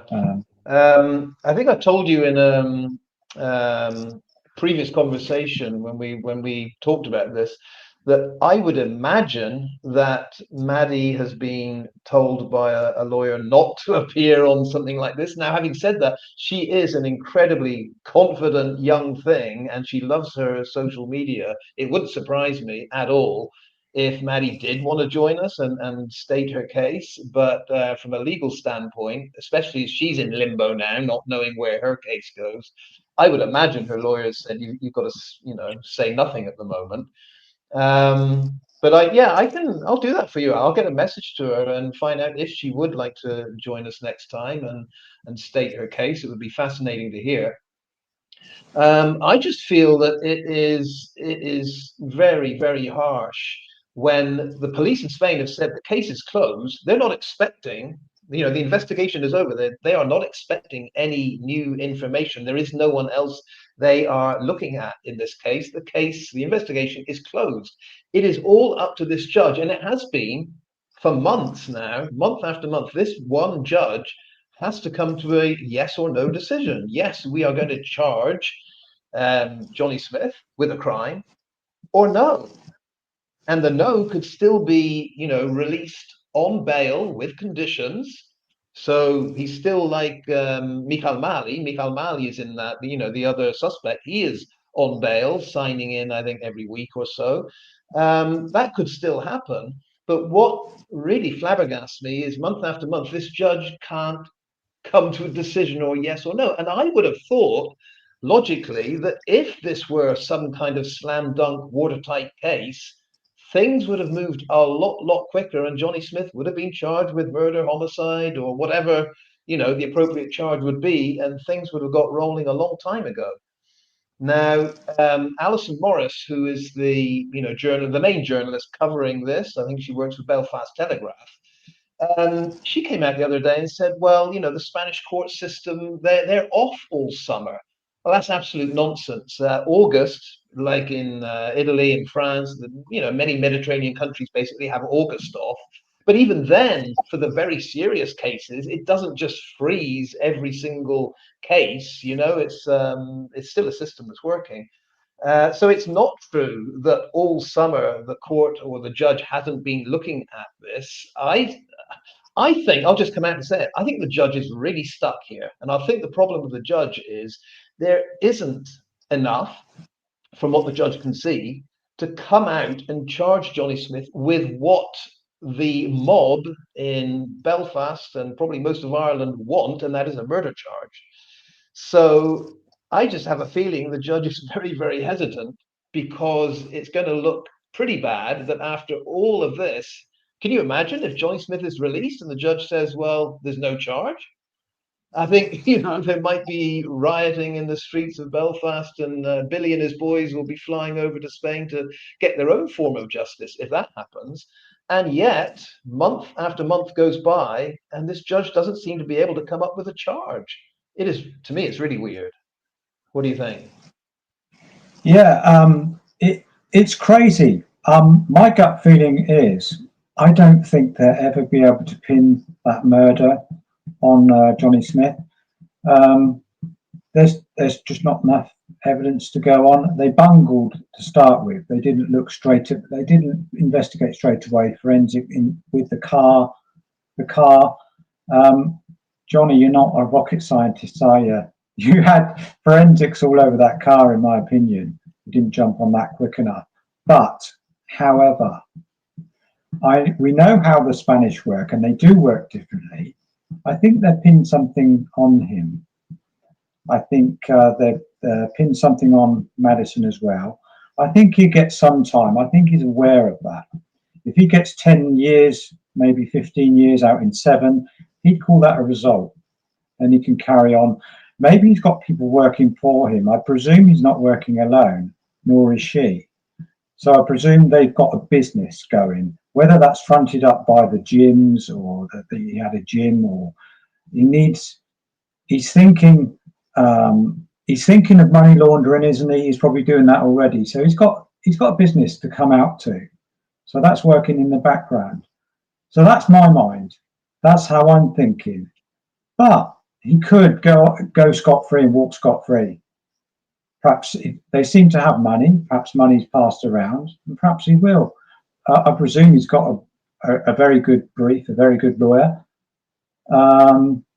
It'd be interesting. It would be interesting what they've got on him. But the murder itself, with Michael Malley, etc., and Johnny, no.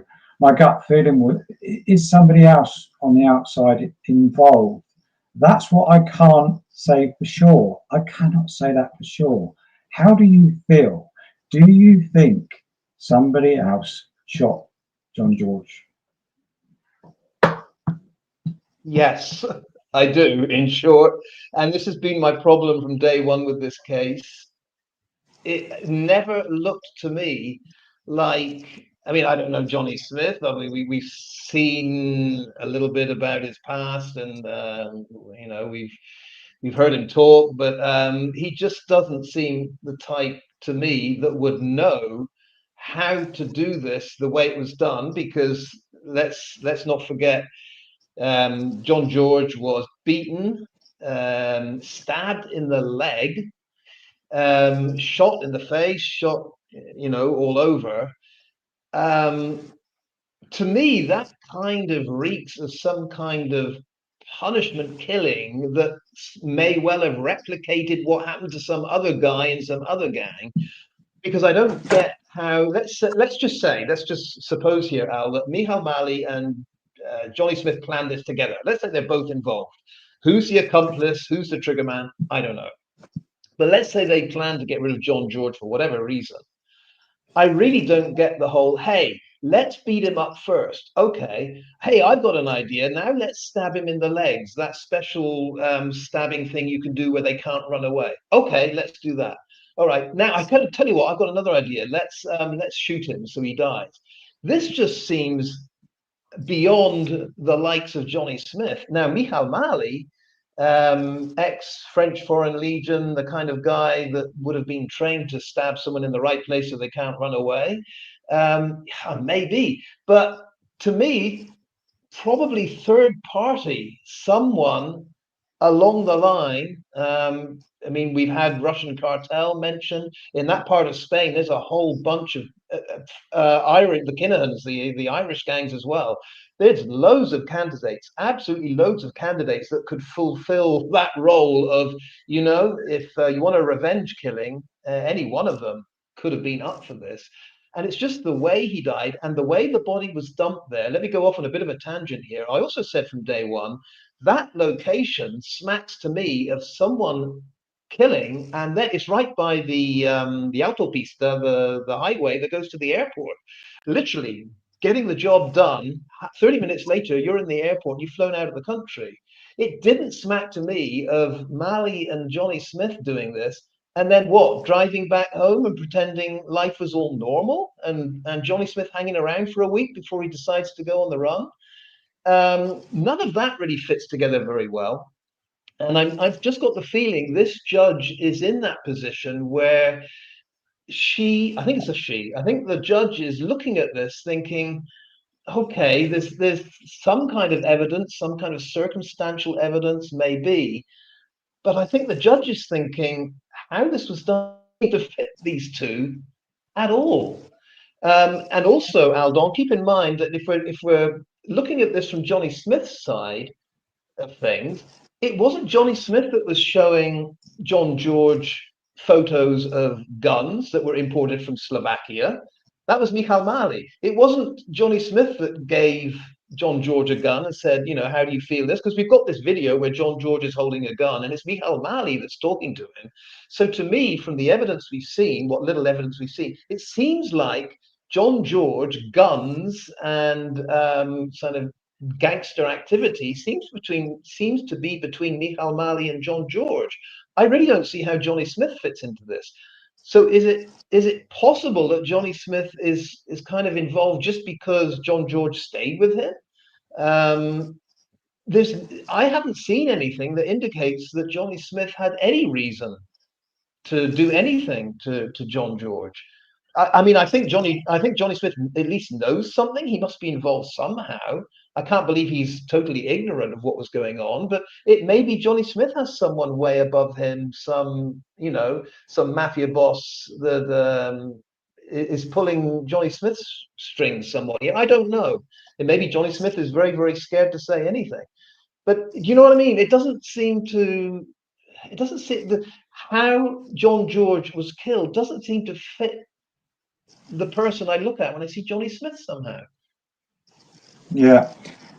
Casey Travel says something interesting, that they've said that you translated for the Spanish police, and they feel that you would know that it can take up to 2 years being on remand. I don't know whether you would know that anyway, but that's why it could take a long time. Right, but Kay also says, why was Johnny Smith on the run? He could have been on the run because he was being targeted by Billy George. He could have had death threats as well. But funny enough, I'm with you on this, Duncan, as such. There isn't absolute proof that Johnny did it, and it could have been somebody else. I just don't know. Can I just answer what Casey Travel is pointing out here? Yes, Yeah. of course, this 2 years on remand thing, I mean, I'm not surprised that it's there. I'm fully aware of it. But in every case I've come across, it's there because there is still a very difficult process about gathering information. Now, typically, this 2 years in remand with a possible extension to 4, which is very, very rare, it happens because, for example, in a terrorist case, you're waiting for some guy out in Afghanistan or some documentation from Baghdad to come through, and there it's explicable. You know what I mean? When you have some kind of international case, the guy is obviously dangerous. Let's say maybe he's been involved in some kind of terrorist activity before. Well, sure, that guy's going to be in remand for a very long time until everything is put in place. What surprises me with this one, Casey, is that, like I say, investigation was closed a long time ago. They've got them two, you can count them, the two suspects, A and B, Malley and Smyth. I still don't really get what is the stumbling block here to the judge saying, you know, look through the whole investigative report. Thank you very much, the police. And it's pretty clear to me that the appropriate charges would be this, whatever they are. Um, I've got a nasty, I've got a kind of suspicion that what's going on in the background is something like the judge saying, you know, it could be a drugs charge that we can get Johnny Smith on, maybe. It could be kind of, I don't know, intimidation or threatening or some kind of other charge that we could get Malley on. But I just don't see a jury. And in Spain, for these kind of crimes, it would be a jury. Often in Spain, there is no jury. But for a serious crime like murder, you know, seven in Spain, 7 out of 9 of the jury have to say guilty for it to be guilty. And I think the judge is saying, from what I'm looking at, you're not going to get 7 out of 9 saying definitely guilty. And there's another element to this, Al. You've got to bear in mind the the local people of Alicante province have had it up to here with foreigners, narco gangs running riot in their province. So, to a certain degree, an average jury from that area might just say, we don't care. You know, if this John George guy was involved in something like that, we really don't care. We're not going to find this guy guilty of anything. Or it could go the other way. You could have a jury that say, oh, well, if, you know, if this Johnny Smith character is involved in the narco scene, then let's just find him guilty. There's a lot of elements to this behind the scenes that I think the judge is having to weigh up. And that's why it might be taking a while. But I don't know, this whole 2 year on remand thing, it's usually for cases for a very good reason. I just don't see the very good reason, looking at Johnny Smith, why he hasn't been charged yet. But it's going to have to happen. Something has to happen. Either he's going to be released on bail, I would think, or charged with something. It's going to have at some point. And there's another element to this. Micha, I don't know if you're aware of this, Al, but Johnny Smith's lawyer has been waiting since January, since the killing, to get a report back from the lab on a blood sample found on the, you know, the car registration plates of Nihal Mali. And that's another mystery. How on earth can it take a lab since January to get a report back on the you know, the blood traces on a car number plate? What's that all about? It's you know, it could be Jay Slater case again, where we're all looking at the lab thinking, how have you messed up on this? Because this is key. So I don't know how that's going to be resolved. I mean, if it comes back and they just say, sorry, we took a long time, but the blood is Nihal Mali, so you know, it's not John George's blood, no big deal. Okay, at least we've sorted that out. But again, I have a suspicion that maybe it is John George's blood on Mali's place, and then, you know, Johnny Smith is going to say, well, why have I been in here all these months? It's Nihal Mali. It is complicated, this one, and I think if there's a third party involved and someone got away with this, the whole Spanish system is going to look sick if they have to let everyone go. Yeah, normally how it works, there are grasses, aren't there? There are professional grasses that the police use. Normally they give a lot of information through, and also rewards, um, sort of quiet rewards as well as backhanders are offered for information and leads. Prideful Fool says that the farmer of the lemon grove said there was CCTV at the lemon grove in the area. Maybe the police know there was a third party involved. I'm not sure about that one. What do you think about that? There wasn't enough there, was there? It was like a field. I don't think there was enough Have there. you I think heard in that? that BBC Northern Ireland documentary on this, they found that there was CCTV that could see that area, but I believe the footage was outside the time frame. There wasn't anything that they could see. That's what I remember from the documentary. That yes, it was possible that CCTV had actually captured. I mean, not only the people there, but the actual killing. But I believe that the time frame that CCTV was kept for had expired, and there was nothing from it. So that just kind of added to the frustration that possibly this had for 30 days, I think, been recorded and since gone. I don't know about that. I don't know about that. Well, my feeling about the third party is that if someone else is involved, it just hasn't been looked into at all. It's just been brushed aside as, oh, Kinahans or Russian cartel or whatever. But there was a moment in that documentary where Billy George himself says that Johnny Smith told him that when John George left, he was going back to Benidorm to visit someone called Puddy, some Scouser, and there's another Scouser named Roosters. And that to me, it seems was never looked into. And that's bizarre. It's like someone's telling you where John George was intending to go and he was intending to see. And it seems like no one really bothered to follow up on that. Or if they did, it was a dead end, but we never heard. Did you, Al, did you ever pick up on where John George was supposed to be going, or what was supposed to be happening there? Well, going back to the beginning, we all had our thoughts of what was happening, but straight away we knew that it wasn't to deliver Christmas presents. That's for sure. Something was going on, and the way that he was boasting about Russian mafia, etc. I think Mallet was so calm. I'm not so sure about Mallet being involved in his murder. Maybe he drove the car, but he's so cool, that guy. Um, Mm. he knows how to kill. He talked about arms and things. But I just, yeah, Mallet. I don't know. Someone else being involved, possibly. That's probably what they're trying to find out at the moment. But it's, yeah, as Casey travels, he's known in Tenerife. People's cases to go on for about 4 years, and people stay in remand for 4 years. It's kind of like him getting a sentence without doing anything as such, isn't it?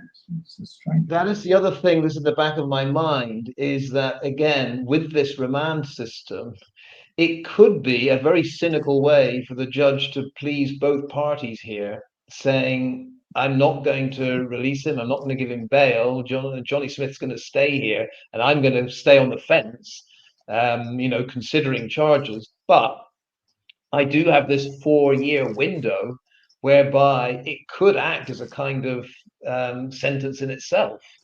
Um, I don't know what Johnny Smith would end up, even if it were proven that he were the killer. I don't know what kind of sentence he would end up with. If it could be proven that Michal Mali was equally culpable, depends who pulled the trigger. I think part of the problem is here, I don't think they can prove who actually shot John George. It seems to me they've kind of got two accomplices for sure. That's what they're looking at. The suspicions are that these two, were involved. but it also seems like they can't pinpoint who the trigger man was. So in that situation, if you can't be 100% sure who the trigger man was, is it Johnny Smith's sentencing, if you like, for his crime is just to be held in remand for 4 years and then he's released? How do you think, Al, the George family would react if that happened? If after 4 years Johnny Smith were released, would they go totally nuts, saying that's not a long enough sentence? Well, the family, we kind of rely on the press, don't we, releasing things, but we don't know what's going on with the family, Billy George, except it's just gone so quiet, hasn't it? I just wonder, Billy wouldn't be the one to just sit back when this is going on. I just wonder what Billy and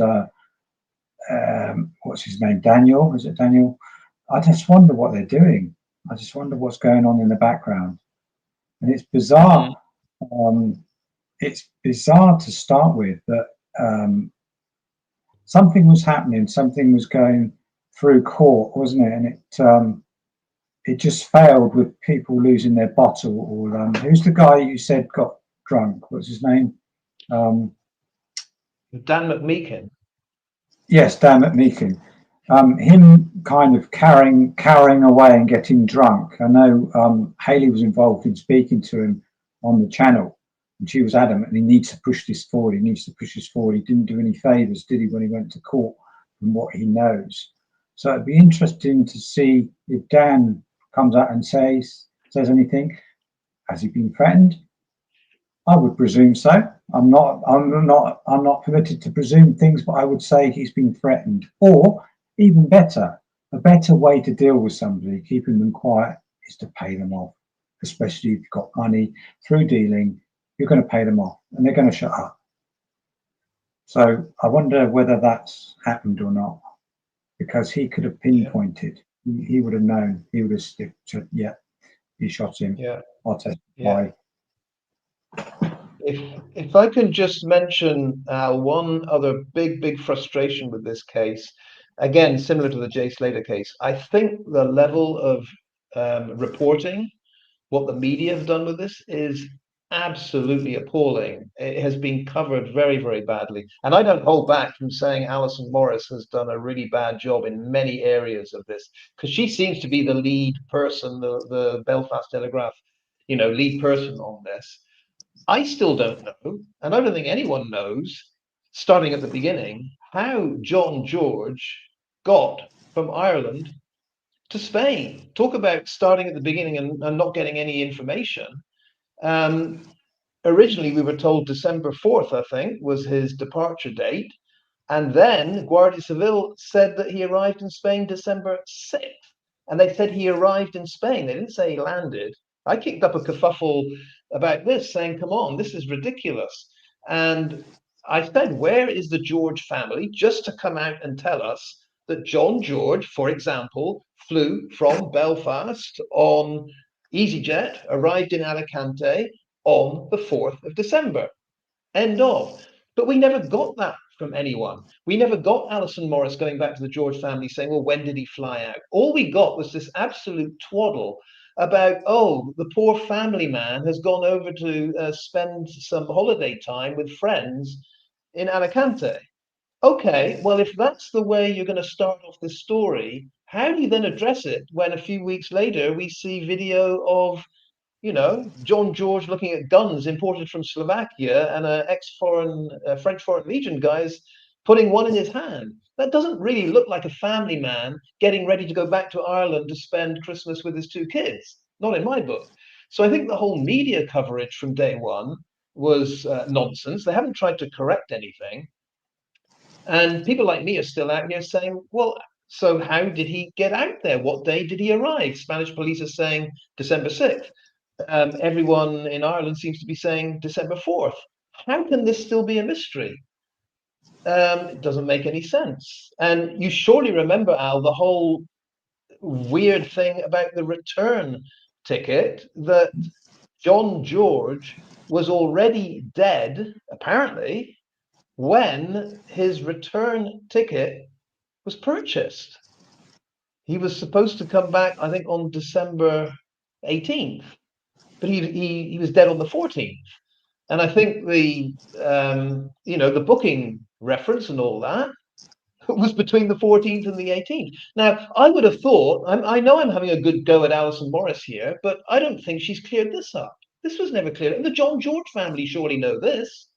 I've never heard from Billy George who it was that told Billy when John would be flying back. Who was that person? Was it Johnny Smith? Was it Michal? Who was it? And the reason I'm suspicious about the George family is when they're not forthcoming, again, like the Jay Slater case, when they're not forthcoming with very simple answers, it makes you think, what else is going on here? Why can't you just tell us how this return ticket was booked and paid for? It's all, I don't know, it's all very strange. Do you think somebody in the chat said, do you think that the media are controlled in some ways with what they say? And they can't talk like us really sometimes, can they? Is there control of the media? I think there's a form of control because the media these days seem to be following a narrative. So if there's, I guess, corporate boss in the newspaper saying, just make sure your reporting is very sympathetic to the George family in this. Our readers don't want to hear that family man was actually involved in any crime. I do believe that the likes of Alison Morris then have to kind of report in that style and in that way. I do think so. I think media's changed completely. It used to be the objective was to, as honestly and truthfully as you can, retell the story of something. Now it seems to be tell the story as befits what our readers expect and what our corporate bosses want of you. Because otherwise, I can't understand why someone like Alison Morris can't find out when John George landed in Spain. You would have thought that would be easy. And the fact that we haven't had a clear-cut explanation of this tells me that someone high up just isn't interested in finding that out. I don't know. Would you agree with that, Al, that the style reporting in the last 20, 30 years has shifted to here's our storyline, and now let's gather whatever evidence we can to back that narrative rather than, prove it wrong? You've only got to look at other cases, haven't you? You've only got to look at the control. I'm going to go off on a tangent, and you've got to look at the royal family. Look at the PDFs around. Look at Jimmy Savile. Look at what happened there, the control. How long did he go on doing what he was doing? And he wasn't found out. And the media kind of have their part to play in that, as well as the authorities. So it does happen. We think, and I like to think people being honest and people in the media being honest, etc. But they've got a narrative. They've got targets to hit as well. So they can report whatever they want. And if it comes from the top, say like from America, if it comes from Trump, the president, Bush, who's been involved in an awful lot of things, the FBI, it goes from there, it goes to the media. The media can put out whatever they want. They could report tomorrow that Johnny Smith's done and dusted, gone home. They could end the feed on that altogether. They could give them new identities. They're very powerful. The media, they're very powerful, especially the big ones, the big channels. In the UK, in America, it's huge, and it's about control. Yeah. So going back to your point, I do think the media and the powers that be have a lot to say, a lot to answer for within cases like this. And a simple finding out of a plane ticket, data on a phone. Johnny Smith happened to give his number, happened to give his password, his pass number on the phone. Oh, come on. I know people in the police, and they can break into a phone. It's called breaking into a phone. It's quite simple, and you don't need, as we know before with JS case, you don't need the phone to look at all the data. Why aren't they doing it? That's what I want to know. Any thoughts on that? There were two phone stories out there that I couldn't really follow. One was a phone, and I think the speculation was it was Johnny Smith's phone, had been given to someone to wipe totally clean. This is more rumor. I'm not saying this happened. I'm just saying this is what was out there. That Johnny Smith then didn't pay this expert to wipe the phone, or didn't pay the correct amount. So the phone expert just handed that phone to the George family, who then handed it to the PSNI, Northern Irish Police, and they're looking into that. And the big excitement was, well, they're surely going to find all kinds of incriminating evidence if it's Johnny Smith's phone. Now it's in the hands of Belfast police. But then that story went quiet. I don't think we've heard anything about that. So who knows what that was all about? And again, a good reporter would figure this out, whether it's true or not. What the hell's going on with this supposed phone? Then there was the other phone that Michael Mali had. I think this is pretty darn accurate because it happened in a courtroom. Michael Mali said that he didn't have the code. I think he had 3 different phones. He didn't have any codes. He couldn't get into it. No one could get into his phones. And apparently Johnny Smith's lawyer that was present in Michael Mali's hearing said, let's just see if it can be, face activated. Let's see if we can. And apparently they got into it then. They did get into one of his phones in the courtroom. But again, nothing was heard after that. So we got 2 different phone stories out there. To me, Michal Mali's looking pretty bad because his trump card all along has been full and total cooperation with the police and everything. Hasn't tried to leave Spain, been on bail, doing everything right. And then all of a sudden, it seems like he's got these phones where saying, "Well, I can't get in there, I can't get in there," and you can get in there. I would have thought if the judge were paying attention here, that now puts all the focus on Michal Mali, especially as we're now waiting on the blood sample still to come back. The Johnny Smith phone, I'm just amazed if there was anything to that story, that there was evidence in his phone, that would have all come out and we would have all heard something about what was in that phone. But I don't know, it might be one of those where whatever is found is kept very, very secretive. There are no leaks and the authorities have got something. But this case is dragging. This case is really dragging. I thought the other way around. I don't know what you thought. I thought that once Johnny Smith was arrested, things would move fairly darn quickly, charges would come out. And I kept saying that the side that is going to look very bad in all this is the Haley Comets of this world, because if there's a trial and Johnny Smith is found not guilty, every single person out there that never said the word allegedly but said Johnny Smith is the murderer, they are looking to have a real tough time. Because I do have a sneaking suspicion the likes of Dawn Smith and Johnny would absolutely relish taking those people to court. Because surely you remember this, Al, there's a whole bunch of people out there that flat out said, I mean, Haley Comet said, I'm not going to use the word allegedly because I know that Johnny Smith is guilty. And I said, you may know that, but that doesn't mean a court in Spain is going to find him guilty of anything. And the reality of this world is, even if you think you know something and the jury goes with not guilty, that is on the record. And then the likes of Dawn Smith and Johnny Smith turn around and say, I was always not guilty. The court found me not guilty. You absolutely ruined my life and reputation by labeling me guilty. You're going to court. And I've got to be honest with you, Al, there's a part of me, because I'm no big friend of Haley Comets, that says I would love a trial and I would love Johnny Smith to be found not guilty just to see the likes of Haley Comet taken to court. I would love it.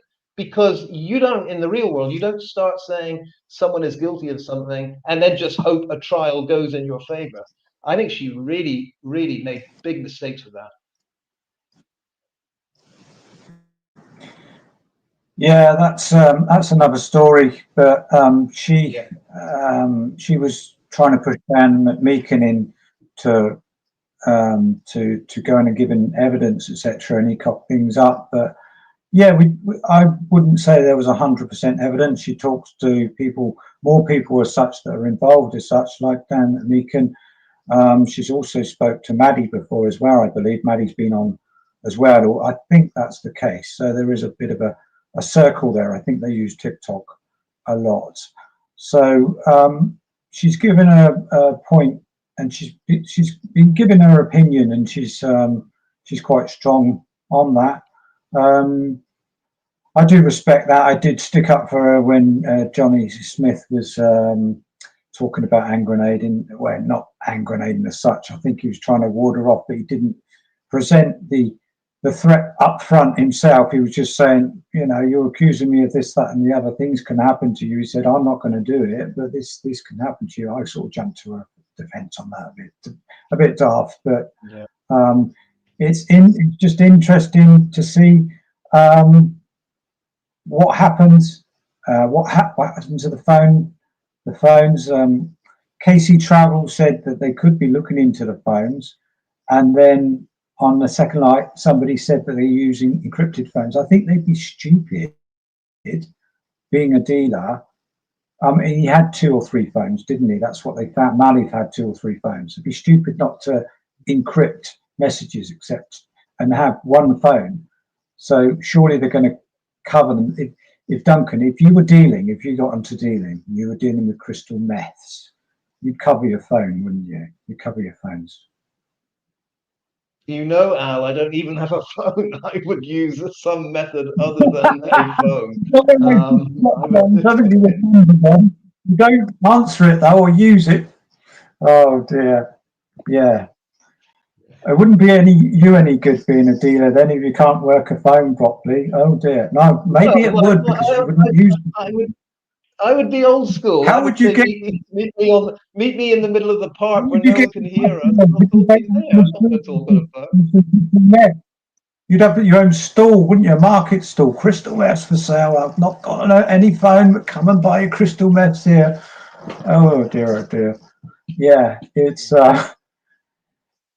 difficult, isn't it, being online and putting your point across and trying to use this word allegedly all the time.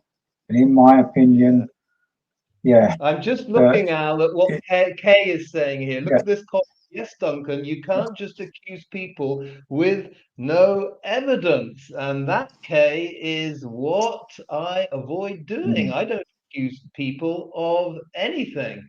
If you want to tell me, Kay, who I have accused of doing a crime, and I've left out the word allegedly, you can say that.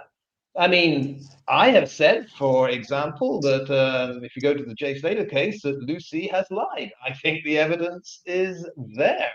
So if Lucy wants to take me to court for saying she's a liar, she can do that. That's fine. But yeah, the whole thing about, especially when you say this person is guilty of this specific crime, I wouldn't say that. I wouldn't say that. In the Johnny Smith case, I do think the people that assumed it must have been him were the people that wanted it to be him, because any neutral person wouldn't from day one have said it must be this one person. There, I think it's a background story that we don't know, Al. Some kind of feud within Belfast communities or something. I don't think it's along those traditional sectarian lines. But I've just got a feeling from day one there was a whole bunch of George family and associates that really wanted Johnny Smith to be the killer and in jail. And a smaller group probably of those that really didn't care about John George. They were like, well, if you mess around and do this kind of stuff in a foreign country, guess what? You're going to end up shot by someone. There's that group of people. And then a load of people, neutral people in the middle, that just want justice to be served here. But I was just amazed how many people from day one just wanted nothing but this one person, Johnny Smith, to be found guilty. There was some very, very strong feelings. Do you know what I mean? That kind of feud feeling you get sometimes, that these Yeah. two groups, whatever the truth of it is, they just want a particular result. And that's what I felt with Johnny Smith. That's why I really wanted to look into it, because there's something's not right about all these people saying it must be him. That was just my feeling. Yeah. We're all different. We all have different views, different styles, and I just can't call this one, really. I just can't call it, and we've got to wait and see. It's out of our control. We've got to wait and see what the judge does. It's, as we're told, it's judged led in Spain, and he's trying to work his magic. If he's working any magic at all, it could be another year or so, or it could be 2 months. The business with Maddie's going on as well, so whether that have any connection or bearing, or whether she is telling the truth about somebody putting her at gunpoint, and whether this person at gunpoint is anything to do or has any connections, don't know. I'll go back to the phones again. I don't know about the phone. The chat, that what's it called, the Encro chat or whatever, as Casey Travers says, that they can be broken into, can be broken. I think they are allowed to view certain chats that are encrypted now, aren't they? And they are catching people in that way. But I don't know. They stay one step ahead of the police, and then the police have got to move forward like a chess game and try and, push the pawn forward and try and find something else to come up with that beats the criminals. It's a game, isn't it? Cat and mouse. Always happens. Yeah. Always will. But getting back to the very beginning of the case, I love to go back to the beginning and go by a gut feeling. I've got a feeling that, correct me if I'm wrong, you felt that Johnny Smith was either the trigger man or part of a group that wanted John George dead. Is that what you're saying? Initially, I thought it smacks of Johnny Smith murdering George with a accomplice. Could be Michael Malley, could be someone else with him as well. That was what I thought. But now when I've looked at certain things, etc., it's not always cut and dry. So now I just don't know. I just don't know if we've got enough to go on. And the judge is the same. I would have thought, unless he can find something in the background that's going on, then I just don't know. I just can't call this one. I know they're involved in dealing, which is a criminal offence in itself, though. So they nailed them for something. Maddie and Johnny, I would have thought they nailed them for something, but how long, I don't know. Yeah, I'm sticking with my initial gut reaction, and that is that almost certainly Johnny Smith and Madison knew something was up. I can't believe they could have been, totally isolated from what was being planned or what was going to happen to John George. I think they probably knew something, but I still think that John George went over there to do something for someone, if that makes sense. You know what I mean? To perform something, or to get something moved, or to take care of something in the narco world. And I think John George was way out of his depth. We've heard this, John George used to call Billy 6-7 times a day. That is like, what's that all about?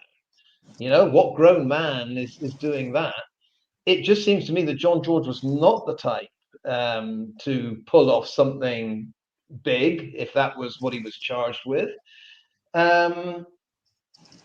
But I do think the way he was killed indicates that some other third party made the decision, got rid of him in that way, and it could be that Nihal Mali and Johnny Smith are kind of in the background there. maybe Maddie as an accomplice, and maybe Johnny Smyth. I don't know. It just seems odd to me that I thought Johnny Smyth was the friends that John George went on holiday with. When they said, the family man John George went to visit friends, I thought that was Johnny Smyth and Madison. If that's not who the friends are, it's a pretty weird world where you go just before Christmas to have a holiday with friends and they end up shooting you. Yeah. What do you feel, Casey Travel again? Good questions from Casey Travel. Very active.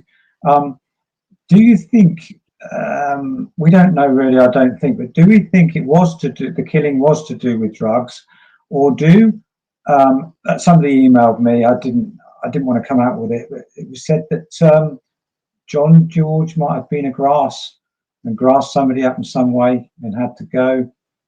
What do you feel? Drugs involved or something else? No, I think from John George's past, I mean, Billy George, they've all admitted this, that John was certainly addicted.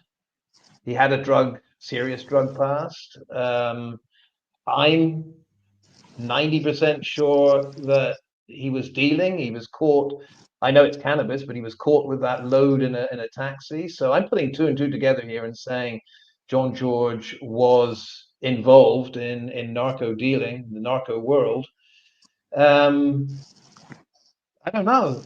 Maybe Michael Malley or Johnny Smyth invited him over to move something around or take care of something, and John George was just out of his depth. But I can't get past the way he died and some third party deciding John George had messed up, or I've said this about Jay Slater as well.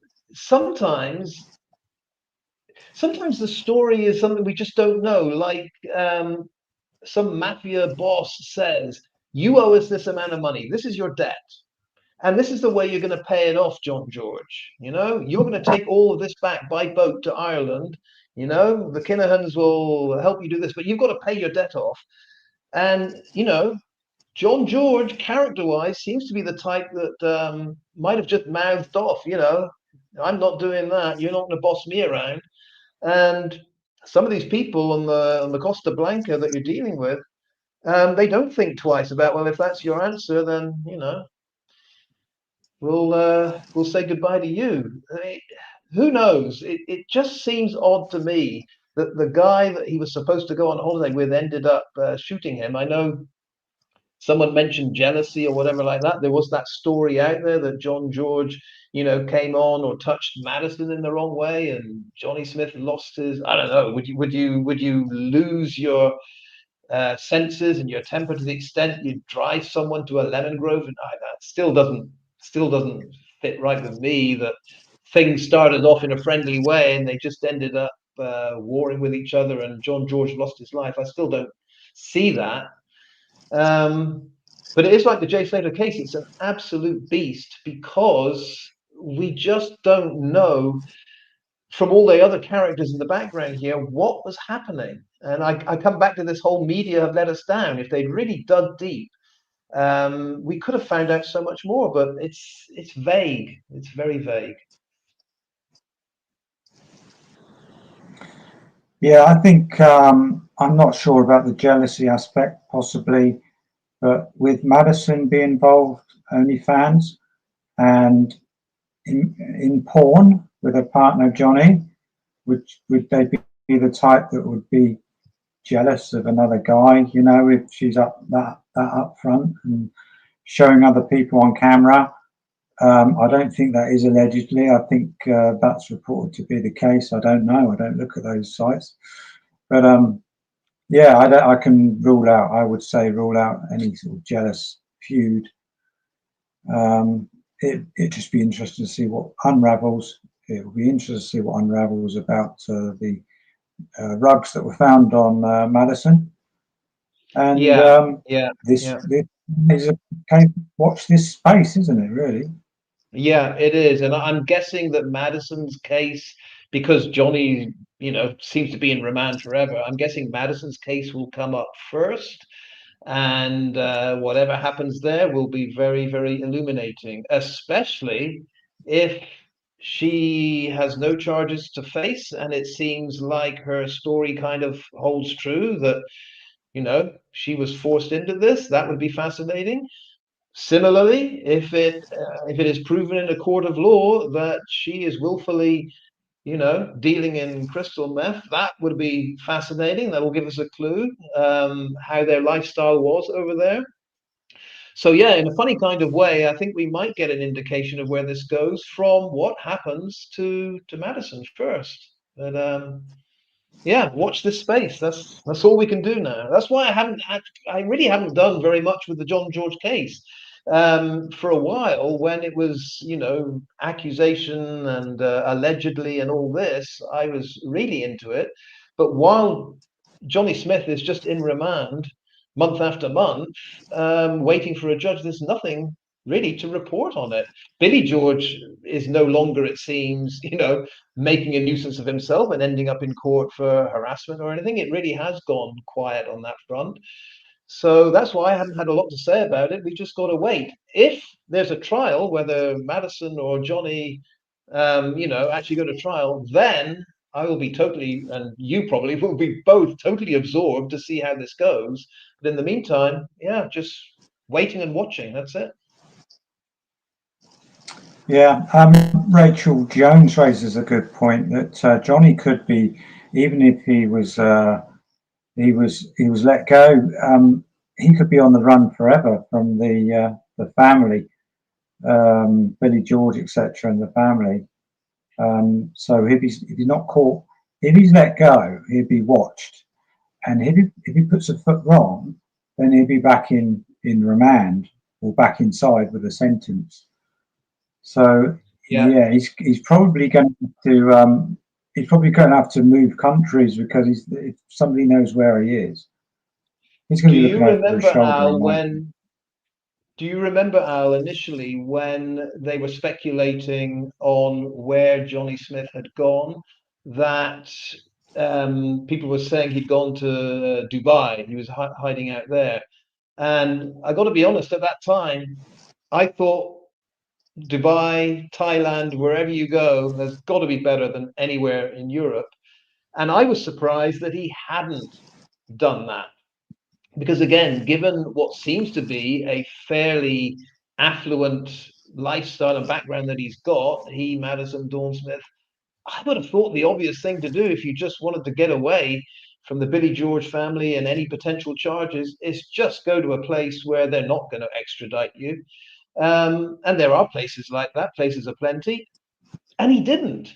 And when I heard Billy George saying that Johnny Smith hasn't gone to another continent, that he's still in Europe, I was wrong. I was like, come on, Billy, what, you really think he's hiding in a town in Portugal? The guy's gone. The guy's got, if he's got any sense, he is in Thailand, in a place where the local police are never going to arrest him, Interpol or what have you. So I was amazed that he was found in Portugal. And I was thinking, Johnny, what were you thinking? You're going to hide in Spain and Portugal forever with all of these, English-speaking expats that are going to recognize you? So do you see where I'm going with that, Al? That I think he did make a massive mistake. I mean, he's probably got his own reasons, but he made a massive mistake not getting away when he could. And I agree with whoever just said that if he does, can you imagine if he gets released, the second he steps out of that detention center in Alicante, there's a whole gang of people that are going to be after him, surely. Yeah, it's a different world. It's a different planet. The criminal world and the nicety world, they kind of run alongside each other, but one is hidden, isn't it? It's strange.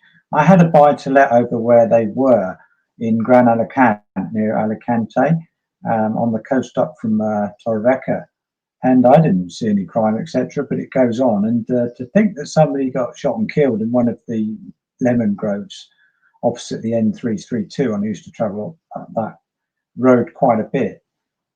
It is a different world, and it's hard to hide from somebody who's after you, as we found out, and someone was eliminated. So it was a bit strange. Yeah, he said that he was in Thailand, etc., or Dubai. I personally would have chosen Dubai myself, but sometimes what we've got to think and feel is put ourselves in his shoes or their shoes. What would we do? And you would probably do it, and I would probably do it, and I'd have somewhere nice in Dubai. There weren't any ties as such. Maddie could have gone and joined him, and he would have been protected. It certainly beats being in a stinking Spanish remand jail at the moment. He must have known, or must be a bit of a gambler. So there's a bit of a mess, and it'd be interesting to see how Maddie gets out of this mess she's in as well. I don't know if she's had previous or anything. You know, she's 19 or 20. So it's interesting, isn't it? It's true crime. That's what it's all about, isn't it? So yeah. Just got to wait and see what they come out, what gets released in the press or what doesn't, and wait to see if anything is leaked out, because I think pretty soon something's going to happen. Yeah, I agree. Yeah, I think Madison first. We'll find out what will happen there, and maybe shortly after that, maybe at the same time. That would be kind of weird that they both end up in two separate courts, two separate charges at the same time. Could happen, but we've got to find out soon, because yeah, it can't drag on for forever. But it is a fascinating case. I just have a feeling that they won't find out after all this who pulled the trigger. I just got a feeling that's third party, but in a funny kind of way, if it's proven that Mali did it, and if it's proven that Johnny Smyth did it, if the case is definitively proven, that will be better than, you know, just another case where we just don't know, where it's hands in the air saying, well, who could have done it? A killer on the loose still somewhere in Alicante. So hopefully there's a result out there somewhere, Al, we're going to hear about fairly shortly, yeah?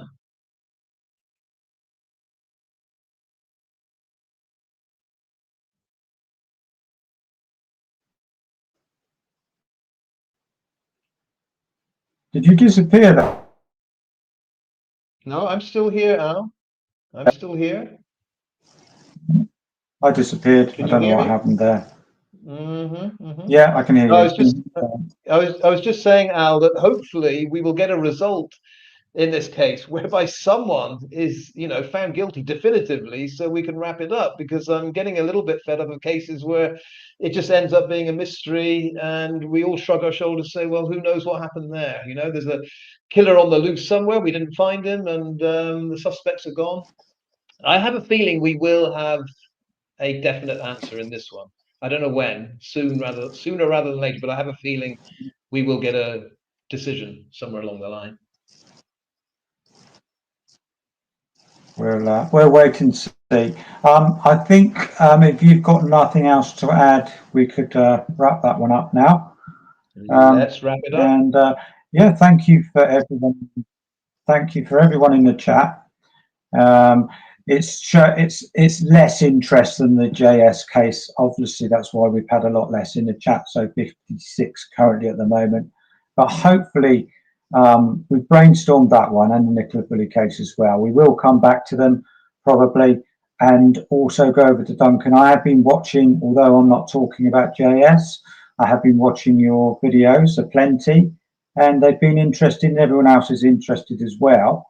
You're always going to obviously get the accident group not agreeing with you, and yeah, carry on the good work in that way. And there are still things that may happen with, I think, and I'll call it there. And I'm glad I've got the technical issues worked out, etc. And might and I hope to see you back next week if I can, Duncan, please. Yeah. You're the host, so you tell me what we're talking about, and I will contribute whatever I can. I've got to say, I enjoyed listening to you and Jan and reading the comments about the Nicola Bulley case, because I never followed that. I don't know where I was at the time, but it wasn't around here. So I'm gradually picking up on how bizarre that case is. And that's another one where I think we're never going to get the answers that explain everything. But yeah, thank you for that. I love following that. But yeah, any other cases you can host. If I know something about it, you know me, I will more than happy to contribute what I can. Okay. Fantastic. I'll put out the information, etc., and it's all relaxed. Fuzzy Dare was saying it's nice, relaxing listening. I am sorry about the mic. First of all, we did have to get that sorted out. I was aware of that taking a long time for people. Joanne B's just come in. She's going to watch the replay. Thank you to my mod. I hope all's going well with the personal matter that you had, Joanne. And yeah, so if you want to say goodbye, Duncan, and I'll say my goodbyes, and I'll play out my outro, because I'm now getting better on the lives and the equipment, etc. So over to you to say goodbye, Duncan. Yeah. Thanks everyone for joining the chat. I agree. It was very civilized. It was very, I don't know about entertaining, but it was a good to and fro there. And again, Al, thanks very much for coming up with this idea of just chatting about different cases. I do quite like Jan's idea, because she's with me. I think she likes to focus on Jay Slater, so I think she might be the one to host specifically Jay Slater cases. But I also like joining you, Al, and generic talks on crime and the modern world, how it all goes down and how we deal with it. So much appreciate you hosting this, Al, and I'll be back whenever you want me. Okay, and good night, everyone. Good night, Duncan. Thank you very much. All right.